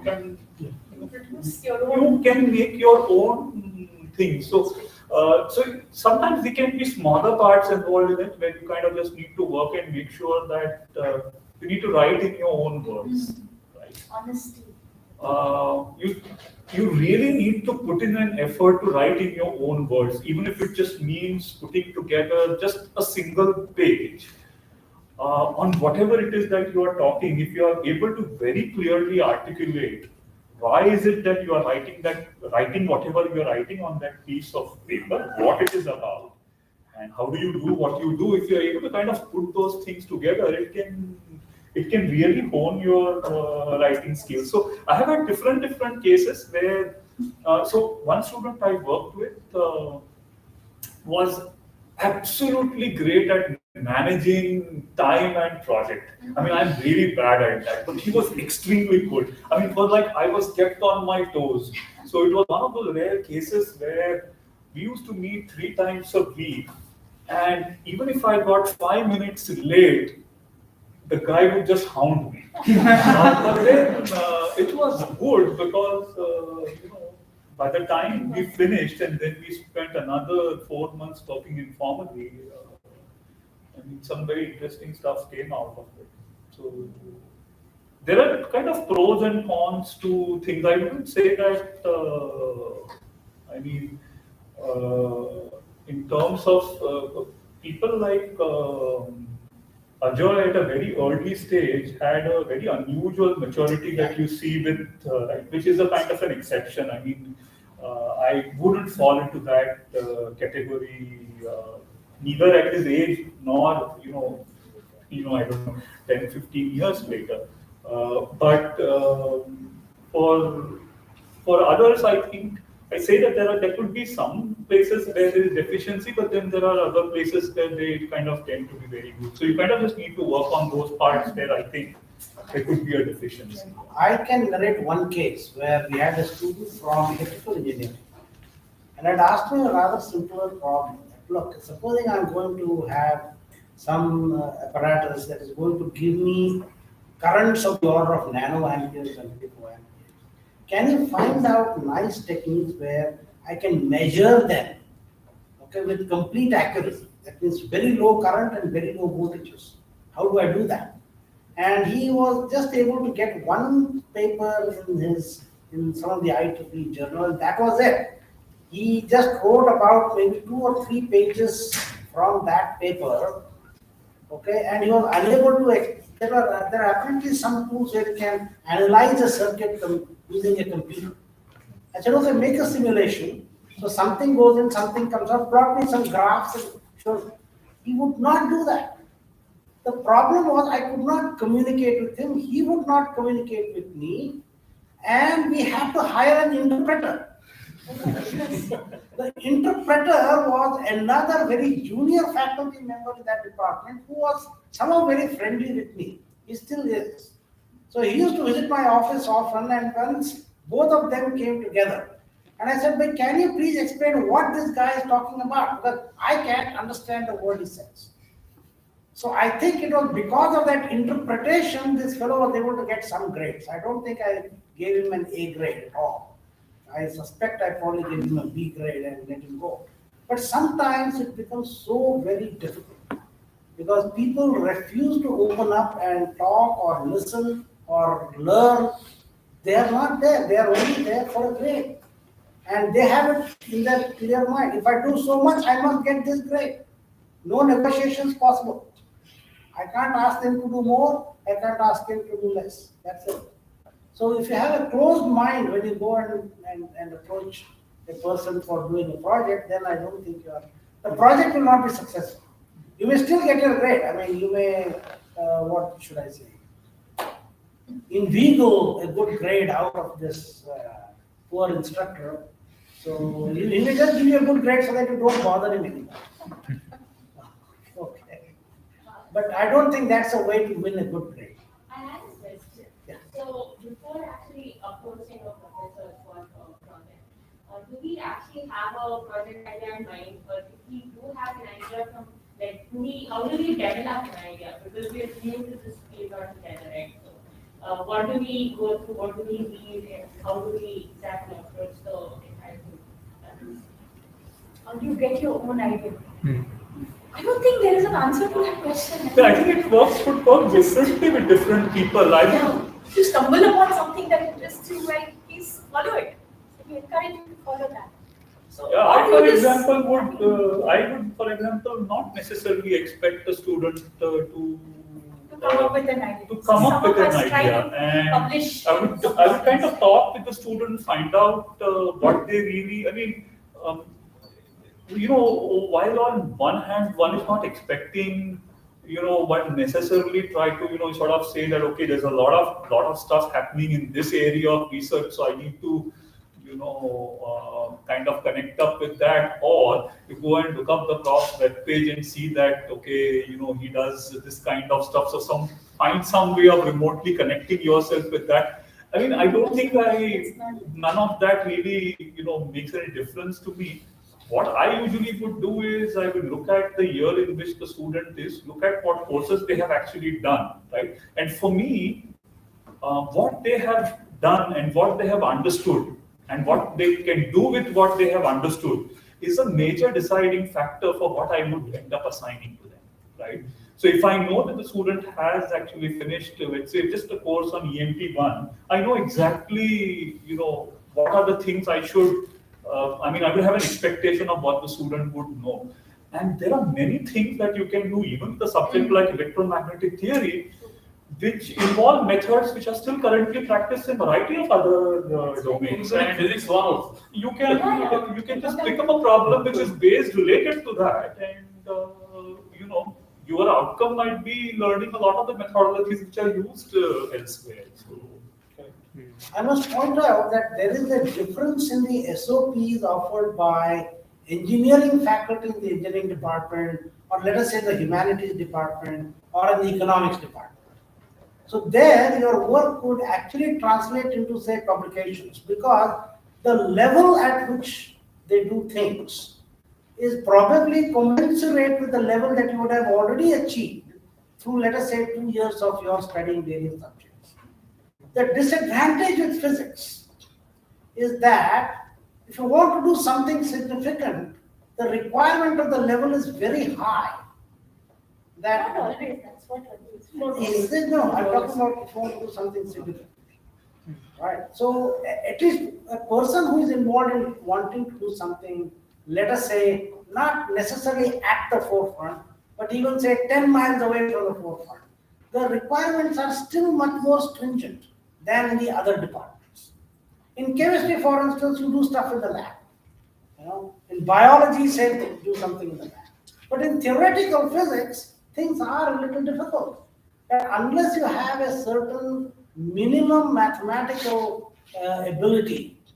So when I look for an SOP who's interested in doing some work in theoretical physics, I expect him to be actually better than some of the students who have done those courses. Right? So I would expect them to have some independent ability beyond perhaps what is taught in those courses. And an extreme inkling towards certain things. And that he brings that is the project value addition should come from the student as well as from the teacher. It's not all one way too, which is what is done in the classroom. So I would say that is the difference between SOPs, let us say, offered by the other departments compared to SOP in theoretical physics offered in the physics department. That is something you have to keep in mind. Sometimes you could use the SOP as a means to get that skill. In some small measure. Some small At the measure. level that you expect the student to build from. Yeah. You can always do something. You don't want everyone to want That's everyone hard for me. So, for example, Others are good at it. let me give an example. So there is one student that shows it more, but I don't know this thing. Actually, he did my courses on GTL cosmology. Then he did the course on, I think, statistics also, and followed up he did one SOP. And he's still interested to continue. Okay. So this semester in the beginning, so he told that next semester he'll be doing the SOP. So very good student, A grade. Actually got all A grades in my courses. But the point is that the problem actually I'm just interested, as I told you, that to see that how to make the use of machine learning as for the gravitational lensing is a concern. Okay. So there's some standard software in the GTR for solving the GTR equation based on Mathematica. So I told him, okay, so can you, taking that as a reference, can you write your own code in solving the sum of the Einstein equation? He did a wonderful job, this thing. And actually he would like to continue that thing further. Okay. He sent me a mail, I gave him a paper, and actually he's hunting. Okay. Me. So I told, okay, so let us wait for the end of the semester, then we'll start talking about. The point is actually what I would like to say. Sometimes, suppose I know that actually I have to learn something from this, but I don't have the time. Right? So can I use my resources with my student? Can I ask my student, can you do the following things so that I can learn from it too? So SOP also gives an opportunity to an instructor to learn something because they know that it is necessary, but the point is that instructor doesn't have the time. So then if the student work in that area also, instructor will get the benefit. Okay, so in that way, actually, as far as the operation of the SOP is concerned, there is no one-way definition or one-way this thing. Okay. For example, in some of the lab, let's say experimental, so you would like to do an SOP in experimental lab. Okay. If you look at the experimental lab, maybe a well-defined exercise. Okay? Suppose they have already listed that set of SOP problems that with small problem, you can choose one of the problems based on your interest. Okay. As far as the theoretical people is concerned, okay, so they know actually what are sometimes they use their own research like OIP and this thing. Sometimes they don't bother it. Okay, they have something in their mind, the student approach they check. Sometimes in a given classes, CBC and this thing they announce. Okay, that these are the kind of interesting problem, so that you can think about the future SOP problem. So that is enough hint. Okay, that you can think that okay, that particular faculty is interested to work along this line. Okay, so there are different avenues. There is no strict one line definition that what kind of problem actually a particular instructor will be offering in this thing. But you have to get it. So the only point is that through all CBC and this thing, you have to gauge that the particular faculty's line of interest, and of course through the weightage and all this thing. You have to take decision, and you have to look. The point is that the door or office door is always open. You can always come and visit and talk to us. So, okay, so many avenues. So there is no one line of approach and this thing.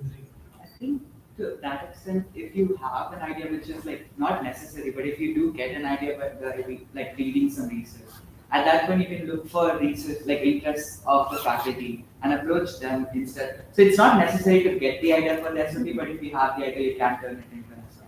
That's I would like to say rather, getting an idea and then approaching to that might be a good option. The option will be have some interest in that area. And you have enough input to support that interest, then you approach. Idea may come out from the respective instructor, right? You should not stop yourself, okay, until I have the idea, I will not. That is not the right attitude to look at this. Your interest is sufficient and back up basics. So individually, you may possess many skills which somehow what value you associate with it, we wouldn't know, but we may find those skills invaluable. Yes. So I have figured out a lot of things. So most of the time, when a problem gets assigned, it's a problem. I mean, the whole point behind assigning that problem is that the problem is going to be solved by the student. And I kind of desperately want to know how the problem gets solved, right? So in the process of problem solving, there are many things that the student kind of figures out. So usually, I mean, when we evaluate, we do try and make a sense that some of the basic required skills are kind of already in place, right? So sometimes when you're talking, it might actually help for you to also explicitly mention what are the things that you actually know to use. I mean, you're good at, you're good at coding, you're good at, and you may have a variety of different skills. It could even be a skill of just being able to write extremely well, which also can be very, very invaluable. So, yeah, I mean, being actually, able to inform that and even give indications of, how you can support what you are saying can make a big difference. I'll move on to the next question. We'll take a break after this question at around 1:50 for lunch. It's almost 1 o'clock right now. Yeah. So my next question is, how does one go about choosing a specialization, and at what point do you realize that you want to specialize in a certain area? Very Where exactly is the boundary? Where do you think that you Several routes, right? I mean, judging by the history that we've given us. Yeah, I many think times by the we history. end up stumbling into it. Yeah, it's more like a dominoes effect that like one thing leads to another, and then Right? And sometimes you actually need to change specializations, and you Hmm. cannot be resistant to that change either. Does one actually have to choose a specialization? It usually helps if you narrow down your efforts, otherwise, with all over Now, at the what level is this question being posed at? And because, sort of the specialization process is a kind of a journey. Stage there is a level to Yeah, so I just kind of wanted to pose it because I think there are certain specialization, decisions to specialize, right, that you have already been making, right? And the surroundings are not kind, right? So when you are completing high school, whether you are ready for it or not, you have to make a decision to specialize, right?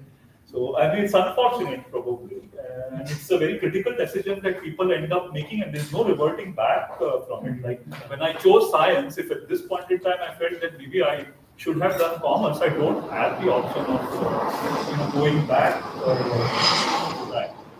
However, I mean, those situations I think one encounters later as well. So is this being asked like after graduation or? I think Perhaps it's being asked. right now. Yeah, right now. During this 4-year tenure, you have Yes. you have Yeah, slowly so- moved towards the developing your liking about the specialization, right? First year, developing basic. What are the electives you should choose? Right? Yeah. The first year, electives, or option, maybe right? what Standard decisions course. should we make sort of such that we might optimize our decision making by the end of our term. So first year, you don't have any choice, right? Standard course for all. Second year, you have a disciplinary, CBC, and all these things. And elective actually start for the Second year. second semester, right? Slowly, First semester essentially, also. you are tuning your mind towards a certain specialized direction, right? The elective that you be choosing, there is the first time that you can apply your mind. Okay. These are the electives available offered by the department. Okay, my interest is this. This is the first step towards the specialization. First, fixing your mind or giving a direction of your mind, okay, to your mind. Right? And things are evolving from there. There is no one way of this thing. Okay? So towards the end of this third year or fourth year, you'll be in a solid position to take a decision. So decision means essentially, let's say if you took this as a career, let's say you have planned to work in a solid state physics or experiment. right? So that means before that means in the third and fourth year, you have taken enough electives and enough other supporting courses that forces you to think, okay, I'll be doing this. So specialization, that things comes to a set of small the decision that you are going to take by opting the different set of electives, SOPs and all these things. Let's say SOP. SOP also will help you, right? Eventually, you have to the main thing that is the interest. You are passionate about certain things, of knowing the unknowns. Same thing I am just repeating. Right? So slowly through all these electives, SOP and all other things, towards the end of what's called third year or the fourth year, you will know, okay, that's exactly what you want. And you'll take a decision and go in that direction. So you cannot have it, what's called very one-liner answer, okay, this is the point of time, third year, first beginning of the first semester, I'll be able to take a decision. Third year, let's say me have a liking, but in the, let's say towards the end of the, let's say, end of the fourth year, your decision may change. You're liking another place. Maybe there's some other kind of reason maybe there, right? Societal other requirements from your family and other things. Sometimes it happens actually. It's a lot of unpredictable things that actually maybe out of your control and this also. It's sort of an elimination process. Right? Some elimination certain process. Things you can't do. Certain Can't do skills you don't because- have. If you recognize those, it kind of helps. Right. I don't know. I would sort of looking at it a little more pragmatically. I haven't been a great pragmatist in life, but I think a little bit of that time to time remind myself, always gets us to be a little more concrete in what we do. I would do it sort of kind of two ways. So one is, be a bit pragmatist because, as we move further, we need opportunities to do things, right? I mean, we can't do things in isolation. So you need to have opportunities of different kinds. I'm talking about what you are eventually going to, let's say, do once you complete your graduation. So if you have decided that, okay, and I don't even narrow it down to physics as such, but you might have thought about, these are the potential areas where there are opportunities. Some overlap of that with your own interest also is very good, because it will be a terrible thing if your area of interest is one and you see zero opportunities in that area for you to do. So I think you should be able to find some decent overlap between what you like to do and the fact that there are adequate opportunities out there. Once you're kind of zeroed in there, I would focus on being a little more concrete in terms of being able to, and I don't mean it for show purposes, but genuinely try to build a very decent undercourse, what I would call a portfolio. You should have a really good report of your, whatever projects that you have done. A report that if someone sees, can see that all scientific standards that you follow in writing one are kind of in place. You should know that if this report is scanned under any anti-plagiarism tool, it will stand the test of that. It should be in your own words, very well referenced. So have good reports generated through that process. You might be a little open-ended and might not necessarily say theory or experiment. Make sure that you get some experience in the lab, not only by virtue of having done the laboratory courses, but even there also you could probably through your work stand out a little bit, put in some effort in terms of figuring out what it means to actually plan and carry out an investigation.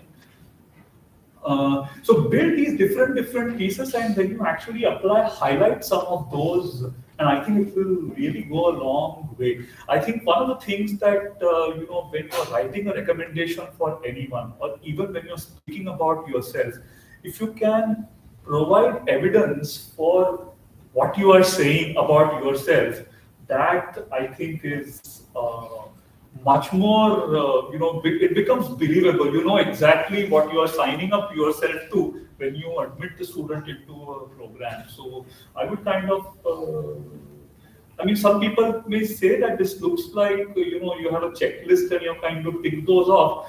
But, checking off a checklist is an easy job. But how you do that, prior to putting a tick on that, how you have done it, will play a very important role. So I think being a little pragmatic about it will really help. That doesn't mean that you're not you doing due diligence in your work. You have to do all of that, but instead of being all over the place, I think it helps to break it up into smaller parts, right? All contributing towards overall what you like and the fact that there are going to be opportunities for you in that area to apply. Let me narrate something out of my personal life. So, many times I find that my house is a mess. So one day we decided to do something about it. And being in science, I wanted to be scientific about it. So I wanted to sit down and make some plans. Okay, we'll do this first, we'll do that first. And of course, I can't do that all alone, right? The Home Minister has to agree on that. Right? So whether it's the Prime Minister or anything else, Home Minister comes first. But she was never around here, I was writing a plan and then say, oh, is this okay? And then I would hear the voice from somewhere in the kitchen or somewhere in the bathroom or somewhere else in the backyard, oh yeah, this, that, etc. By the time I'd finished my list, 2/3 of the jobs had been done by her. Right? My list was utterly useless. So the point is, sometimes you can spend a lot of time and waste time planning things, and it may be just so much better just to go ahead and do the things. So you have to have a balance between how much planning you want to do and how much doing you want to do. Okay, so that's important. That also is certainly applicable in career planning or making decisions regarding SOPs and OP, or making planning what area you want to specialize in. I say follow your heart. That's the best thing. Do something. If you are really good at something, you are bound to get something. The world will recognize you. I would never have thought that doing what I did would fetch me what I had. But somehow I think there is a benign person upstairs who actually makes sure that if you are sincere enough and good enough in what you do, you will get your 2 meals a day. So that's what I mean. There's no harm in actually following your heart. I agree it pays to be a pragmatist, all right. But I think too much pragmatism can actually kill creativity too. So balance. So I didn't mean pragmatism in that sense. You didn't mean to suppress your creativity. Just say balance. No, what I meant by pragmatism is, I kind of understand kind of follow your heart and have done a lot of that, but sometimes following your heart also has this problem. You're not sure what exactly it is that you're following, right? That's true. When you follow your heart, you can actually do things which are also detrimental for you, right? And you can actually justify that what you're doing is right because your damn heart is telling you to do that. But sometimes you have to, rein in the heart of discipline. take a few advices from others, from your close friends who might tell you exactly what it is that you're doing is detrimental for you.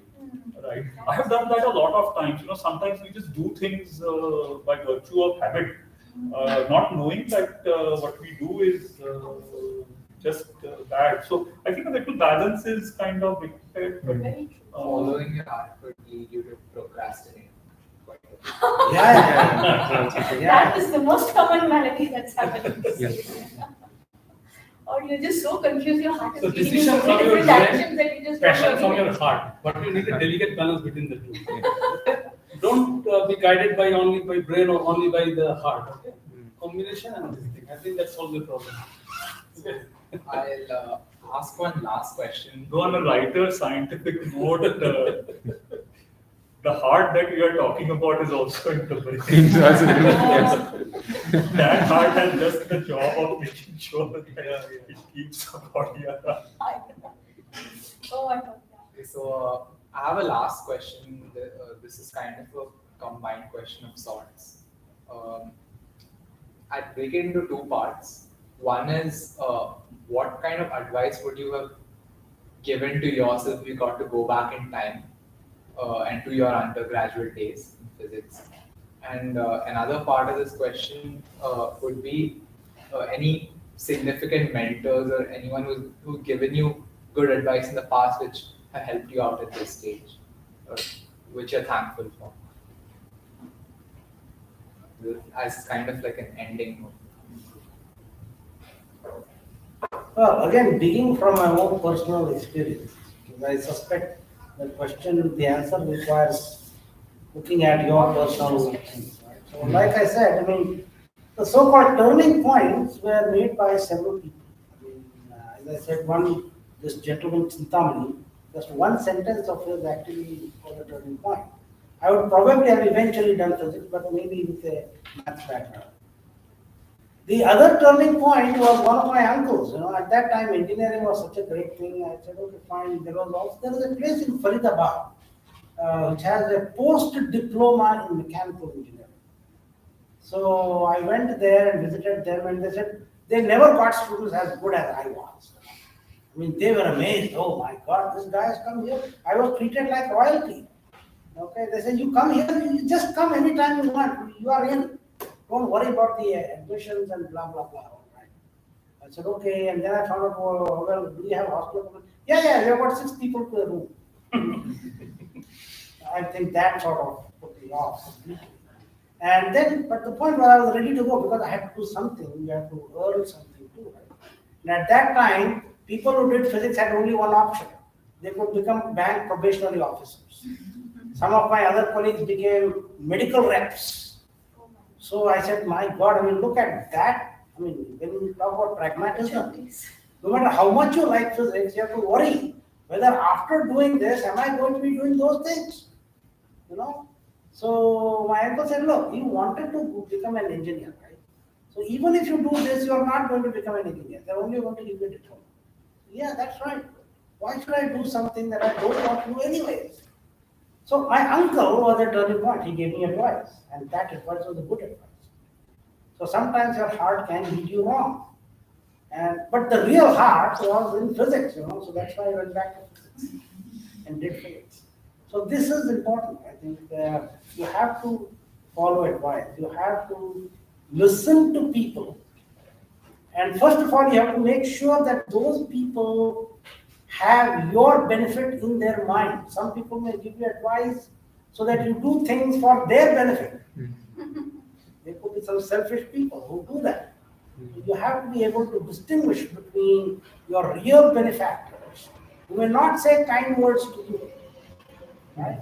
But who may actually be giving you good advice. So you have to be careful between fair weather friends and real friends. That's my take on it. Would any of you like to add on to that? I think one thing I should have done differently was be bolder, ask more questions, don't be afraid of asking questions. I think many of, at least for myself, I would say that our background is such that we've been taught to be polite, be quiet, and be seen, not heard, don't make mistakes in front of others. Those sort of inhibitions were very great in those days, which I'm glad to see is much less now.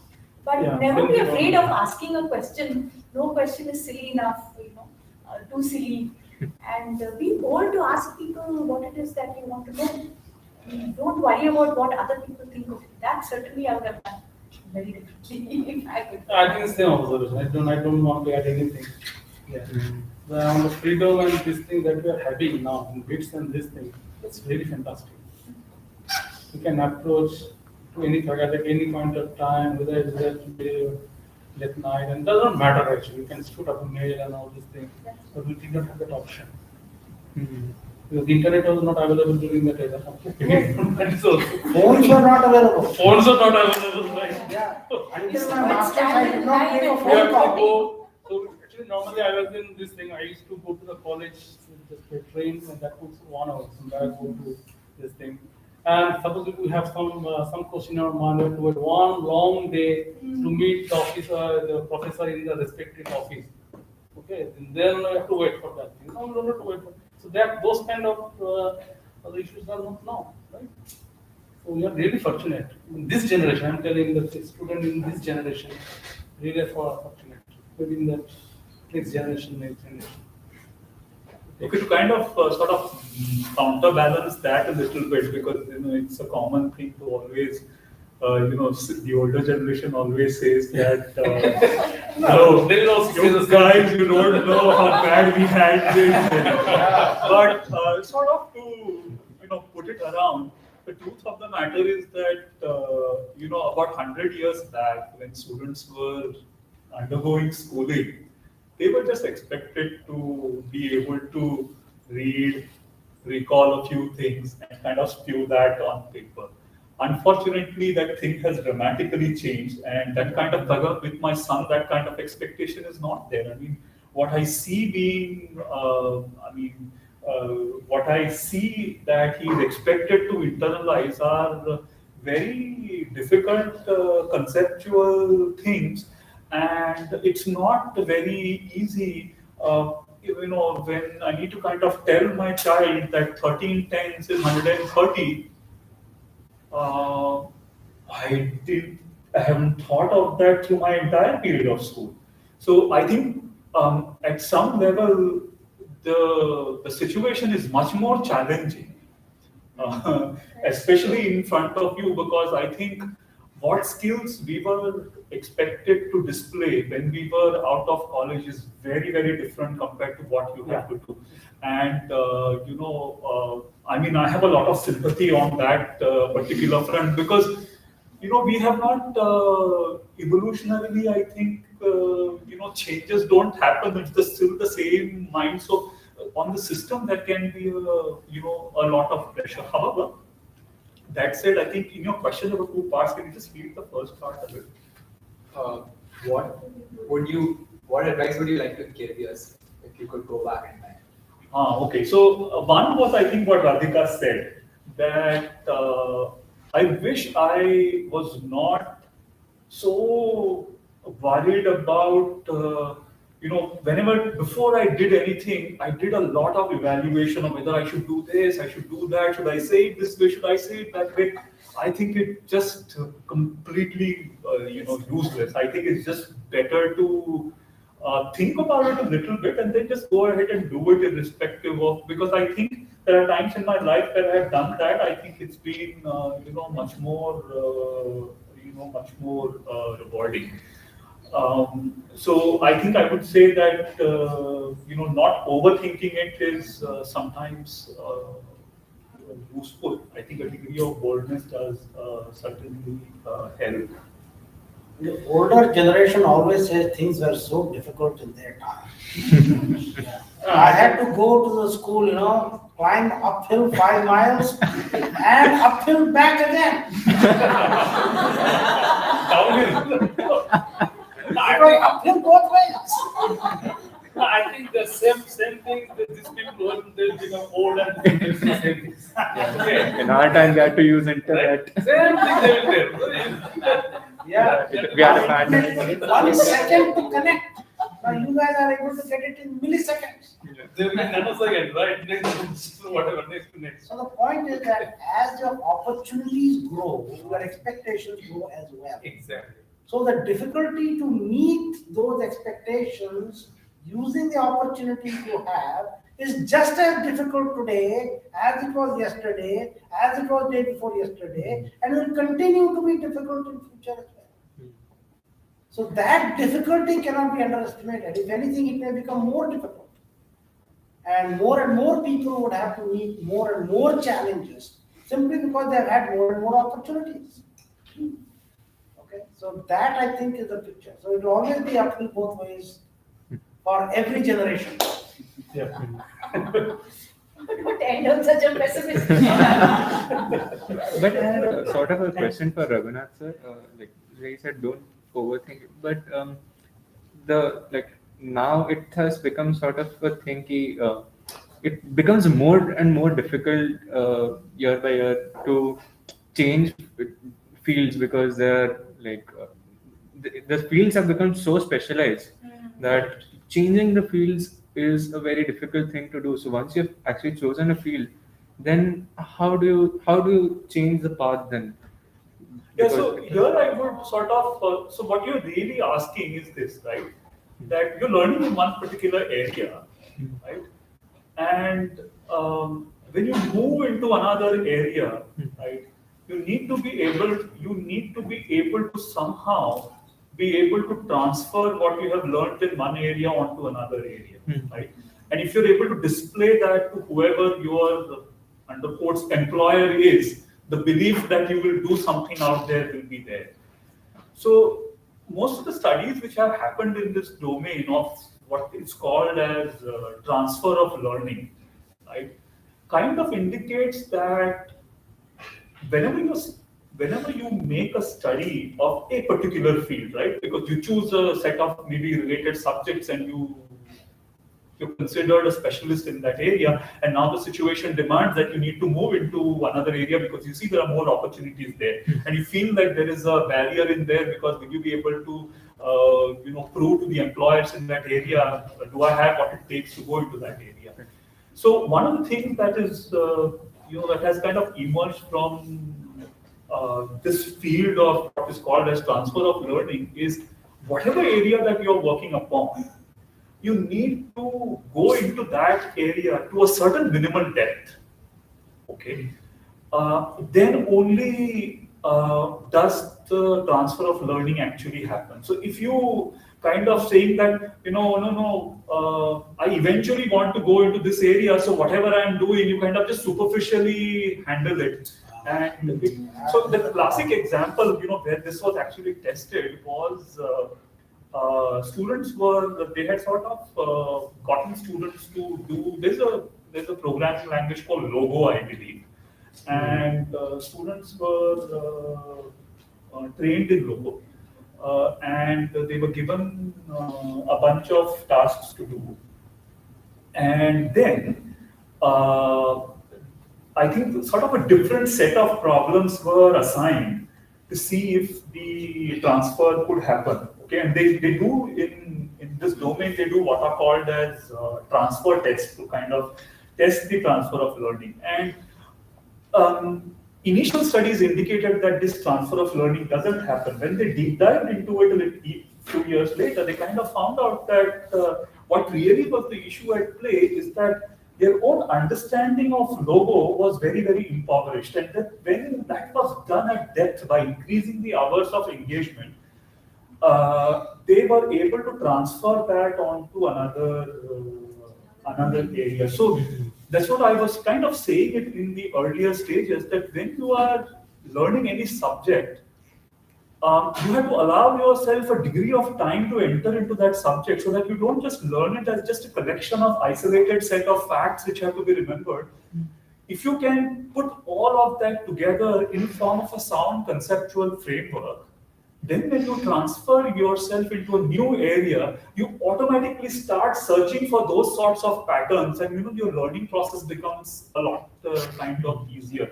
And I suspect people who are very, very adaptive in terms of moving from one thing to other, they kind of possess this kind of mastery. So, let me narrate an instance in my own. When I was doing my PhD in University of Wyoming, one of my thesis, DAC they call it, that is Doctoral Advisory Committee. Some other name, but he was in the committee. So his name was Raymond Consom. He was a particle physicist, experimental particle physicist, but for some reason, about a few years prior to his retirement, he wanted to actually do something in anthropology, completely different. So what did he do? He went and registered for a PhD in anthropology. And on the day of the defense of my own thesis, he was supposed to go and give a proposal defense of his thesis in anthropology. He actually attended classes. So he would go, one semester he would teach particle physics in University of Wyoming, and the next semester he would take leave and go and attend classes in anthropology. Okay, and then on the day of my defense, he was not available, so they had to temporarily pull in another guy to become the member, and I got a PhD. Okay, but the point is that somebody who has so much passion to actually enter into a different field start from the bottom. So he actually wrote a comprehensive examination there, he wrote a qualifying examination there, he got a PhD in anthropology, and then he could do anthropology. But he was willing to spend as much as 4 to 5 years that it took to actually study that subject. So when you want to transfer from one subject to another or one area to another, you should be willing to do what it takes in order to be considered an expert in that other area. And for some cases, it may be possible that you may have to start from bottom. So it's not necessarily possible that you go from top to top. That may happen in some very closely linked areas. Somebody who's doing, say, electrical engineering may hop to a little bit of computerized electrical engineering or something like that, or mechatronics or something like that. But from particle physics to anthropology, well, you have to start from the beginning. But there are certain skills. Yeah, so this is where I kind of differ a little bit on that. I agree that I mean, it's not like moving from physics to anthropology is necessarily means literally starting from scratch. The basic aspects that go into investigation into any into any area of inquiry, there's a lot of commonality across those. Okay, I mean, I would even compare as widely different subjects as we look at would be something like physics and history, for example, right? When we learn history, for example, we don't even know what are those, what are those methods that historians follow, right, for analyzing. But, if someone who is a specialist in history actually takes up to do physics, and he's really good at his subject, he will try to look for those processes in that particular field. Right? Whereas someone who has a very superficial notion of what physics is, which means, okay, remember some Newton's formulas, remembers it, he will go into the other field also with that same spirit in mind.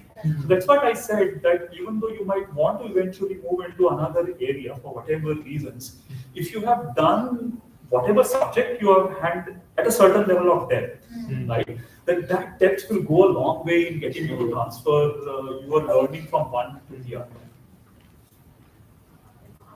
I had a more open-ended, generic kind of question. So, You want to come here? Or you can remain seated. Yeah. So, if someone is not interested in physics or like doesn't appreciate physics, what do you think that person misses out on life? Or in other words, Oh my goodness, you're asking the wrong person that question. in other words, In life, you're how do talking you about think a business looks at? How do you think the general outlook on life of a business differs from that of a normal person? Physicists are normal people. Ah, man. Oh my goodness. Physicists are mad. Then everybody is mad. No, I think it's too. I would say that expecting. I mean, when I'm doing my classes, including the ones of the students who are in QFT, there's never an expectation in my mind that the student would eventually get into the area of physics. Yeah. It's too early to expect someone to do that kind of thing. What actually is the hope is that you perhaps come out, thinking, using a little bit of scientific temper, right? And be able to take that scientific temper and apply it into whatever area that you eventually work with. That is sort of what the goal of at least this 4 years, in bits, I would put it at. You become the CEO of, let's say, some company, so what? So basically, being a physicist is like training your mind to be honest, to be logical, Do something and systematic. to be creative. That's what I see. That's I mean, it's a specific training, I suppose it is applicable. That's what Yeah, what you may miss out on What do is, you I feel? think, if you kind of lead the program, kind of really, I mean, like a person who has just out of an average student coming out of high school, views science, biology as a lot of memorization needs to be done. Physics, lots of formulas and unit conversions have to be remembered. If after 4 years you also leave out continuing to maintain the same belief, then that would be really detrimental. Then we have failed. Then the system has missed something. Yeah, I mean, we've missed something That in is- transmission, or something has happened. That But we on the learned. other hand, I think if you are able to at least appreciate that the subject has a very rich architecture, it gets you to think about things, in a particular way. We hope that you are able to take that and apply it into whichever area that. I mean, it's not guaranteed that one is always able to successfully transfer it and apply it in other areas, but I mean, at least that's the hope, and some of us make an effort to instruct in a manner that sort of thing happens. Yeah. I sort of think differently. So my thinking is the following. That is, usually it happens. It used to happen a lot when I was teaching in Pilani. That they say, oh, come on, these guys are going to become engineers anyway. Why do you want to drum up so much physics into them? And students are the same way. Why are you torturing us with so many concepts? Right? When you know that we are only going to go and do engineering, and then the engineering people would complain, why teach them so much engineering? Most of these guys are going to go and do management anyway. Okay, so I used to disabuse my students of that notion. I said that, look, if you are registered in this course and you are in this course, I am going to believe that all of you are going to become physicists. And I'm going to teach you in that manner.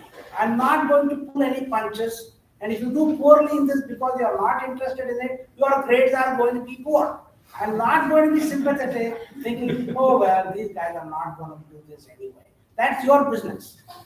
Okay, once you're in my course, you follow my thinking. Okay, so my whole idea here is to produce clones of myself in this classroom. But that doesn't necessarily You can go and contradict shake it what off you're afterwards. That is your problem. saying. You can be CEO, you can be whatever. You didn't contradict what Raghu was saying. You are in fact strengthening it. Okay. Because assuming that you are a model of what a physicist is going to do. I am what I am. I don't know any different. Then what you're trying to convey is the facts that we're talking about, those skills, that mental discipline of thinking through things logically, okay, of honesty, and of order in the way in which you make patterns. That is common to almost every venture where you need to create something new. Right?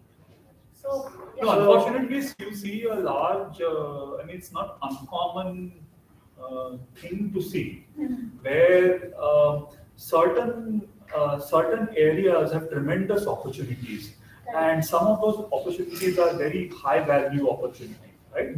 And money is nice. Money matters a lot. So there is a sort of an attraction towards that. And I've had the opportunity of meeting people who are sort of in either holding positions or aspiring to be wanting to go into those areas, and you can, I don't know, attach whatever buzzwords that you want to attach to it, which are the areas where there are lots of opportunities. However, when you meet people there, if one is smart enough in observing, you can still differentiate, right? Those guys who are sort of just heading there because you see an opportunity with a lot of money out there, and you're hoping hook or crook and kind of want to bag it in some way. But if you deep down look at the discipline itself, right? And I've had this conversation with ABK a number of times, particularly because he uses the word management again and again. And I keep telling him that management also is a science. Yes. Just like physics people like to define their terms so very accurately as position of a particle, position, velocity of a particle, acceleration, force. In management also those terms are defined with that much degree of precision, right? Same thing with law as well. And your success as a professional in that area certainly depends upon how well you are able to understand all of that and put that together well. So, It's 1:35. I believe once you're trained as a physicist, you can really do anything else. Nothing will miss. Suppose you are 10 point or physics, if you choose a profession, it doesn't matter. Right? At the end, only again, the delicate balance between your brain and heart. Okay? You will not miss anything. Do whatever you do, okay? And be passionate about it. That's something. Whatever you do, it doesn't matter. So physics for the end is the training. It can give you training and this thing. Okay. So we will be fortunate if you take physics as a profession. But if you think other direction, no problem. You can shine further. Okay? Okay. Thank you so much.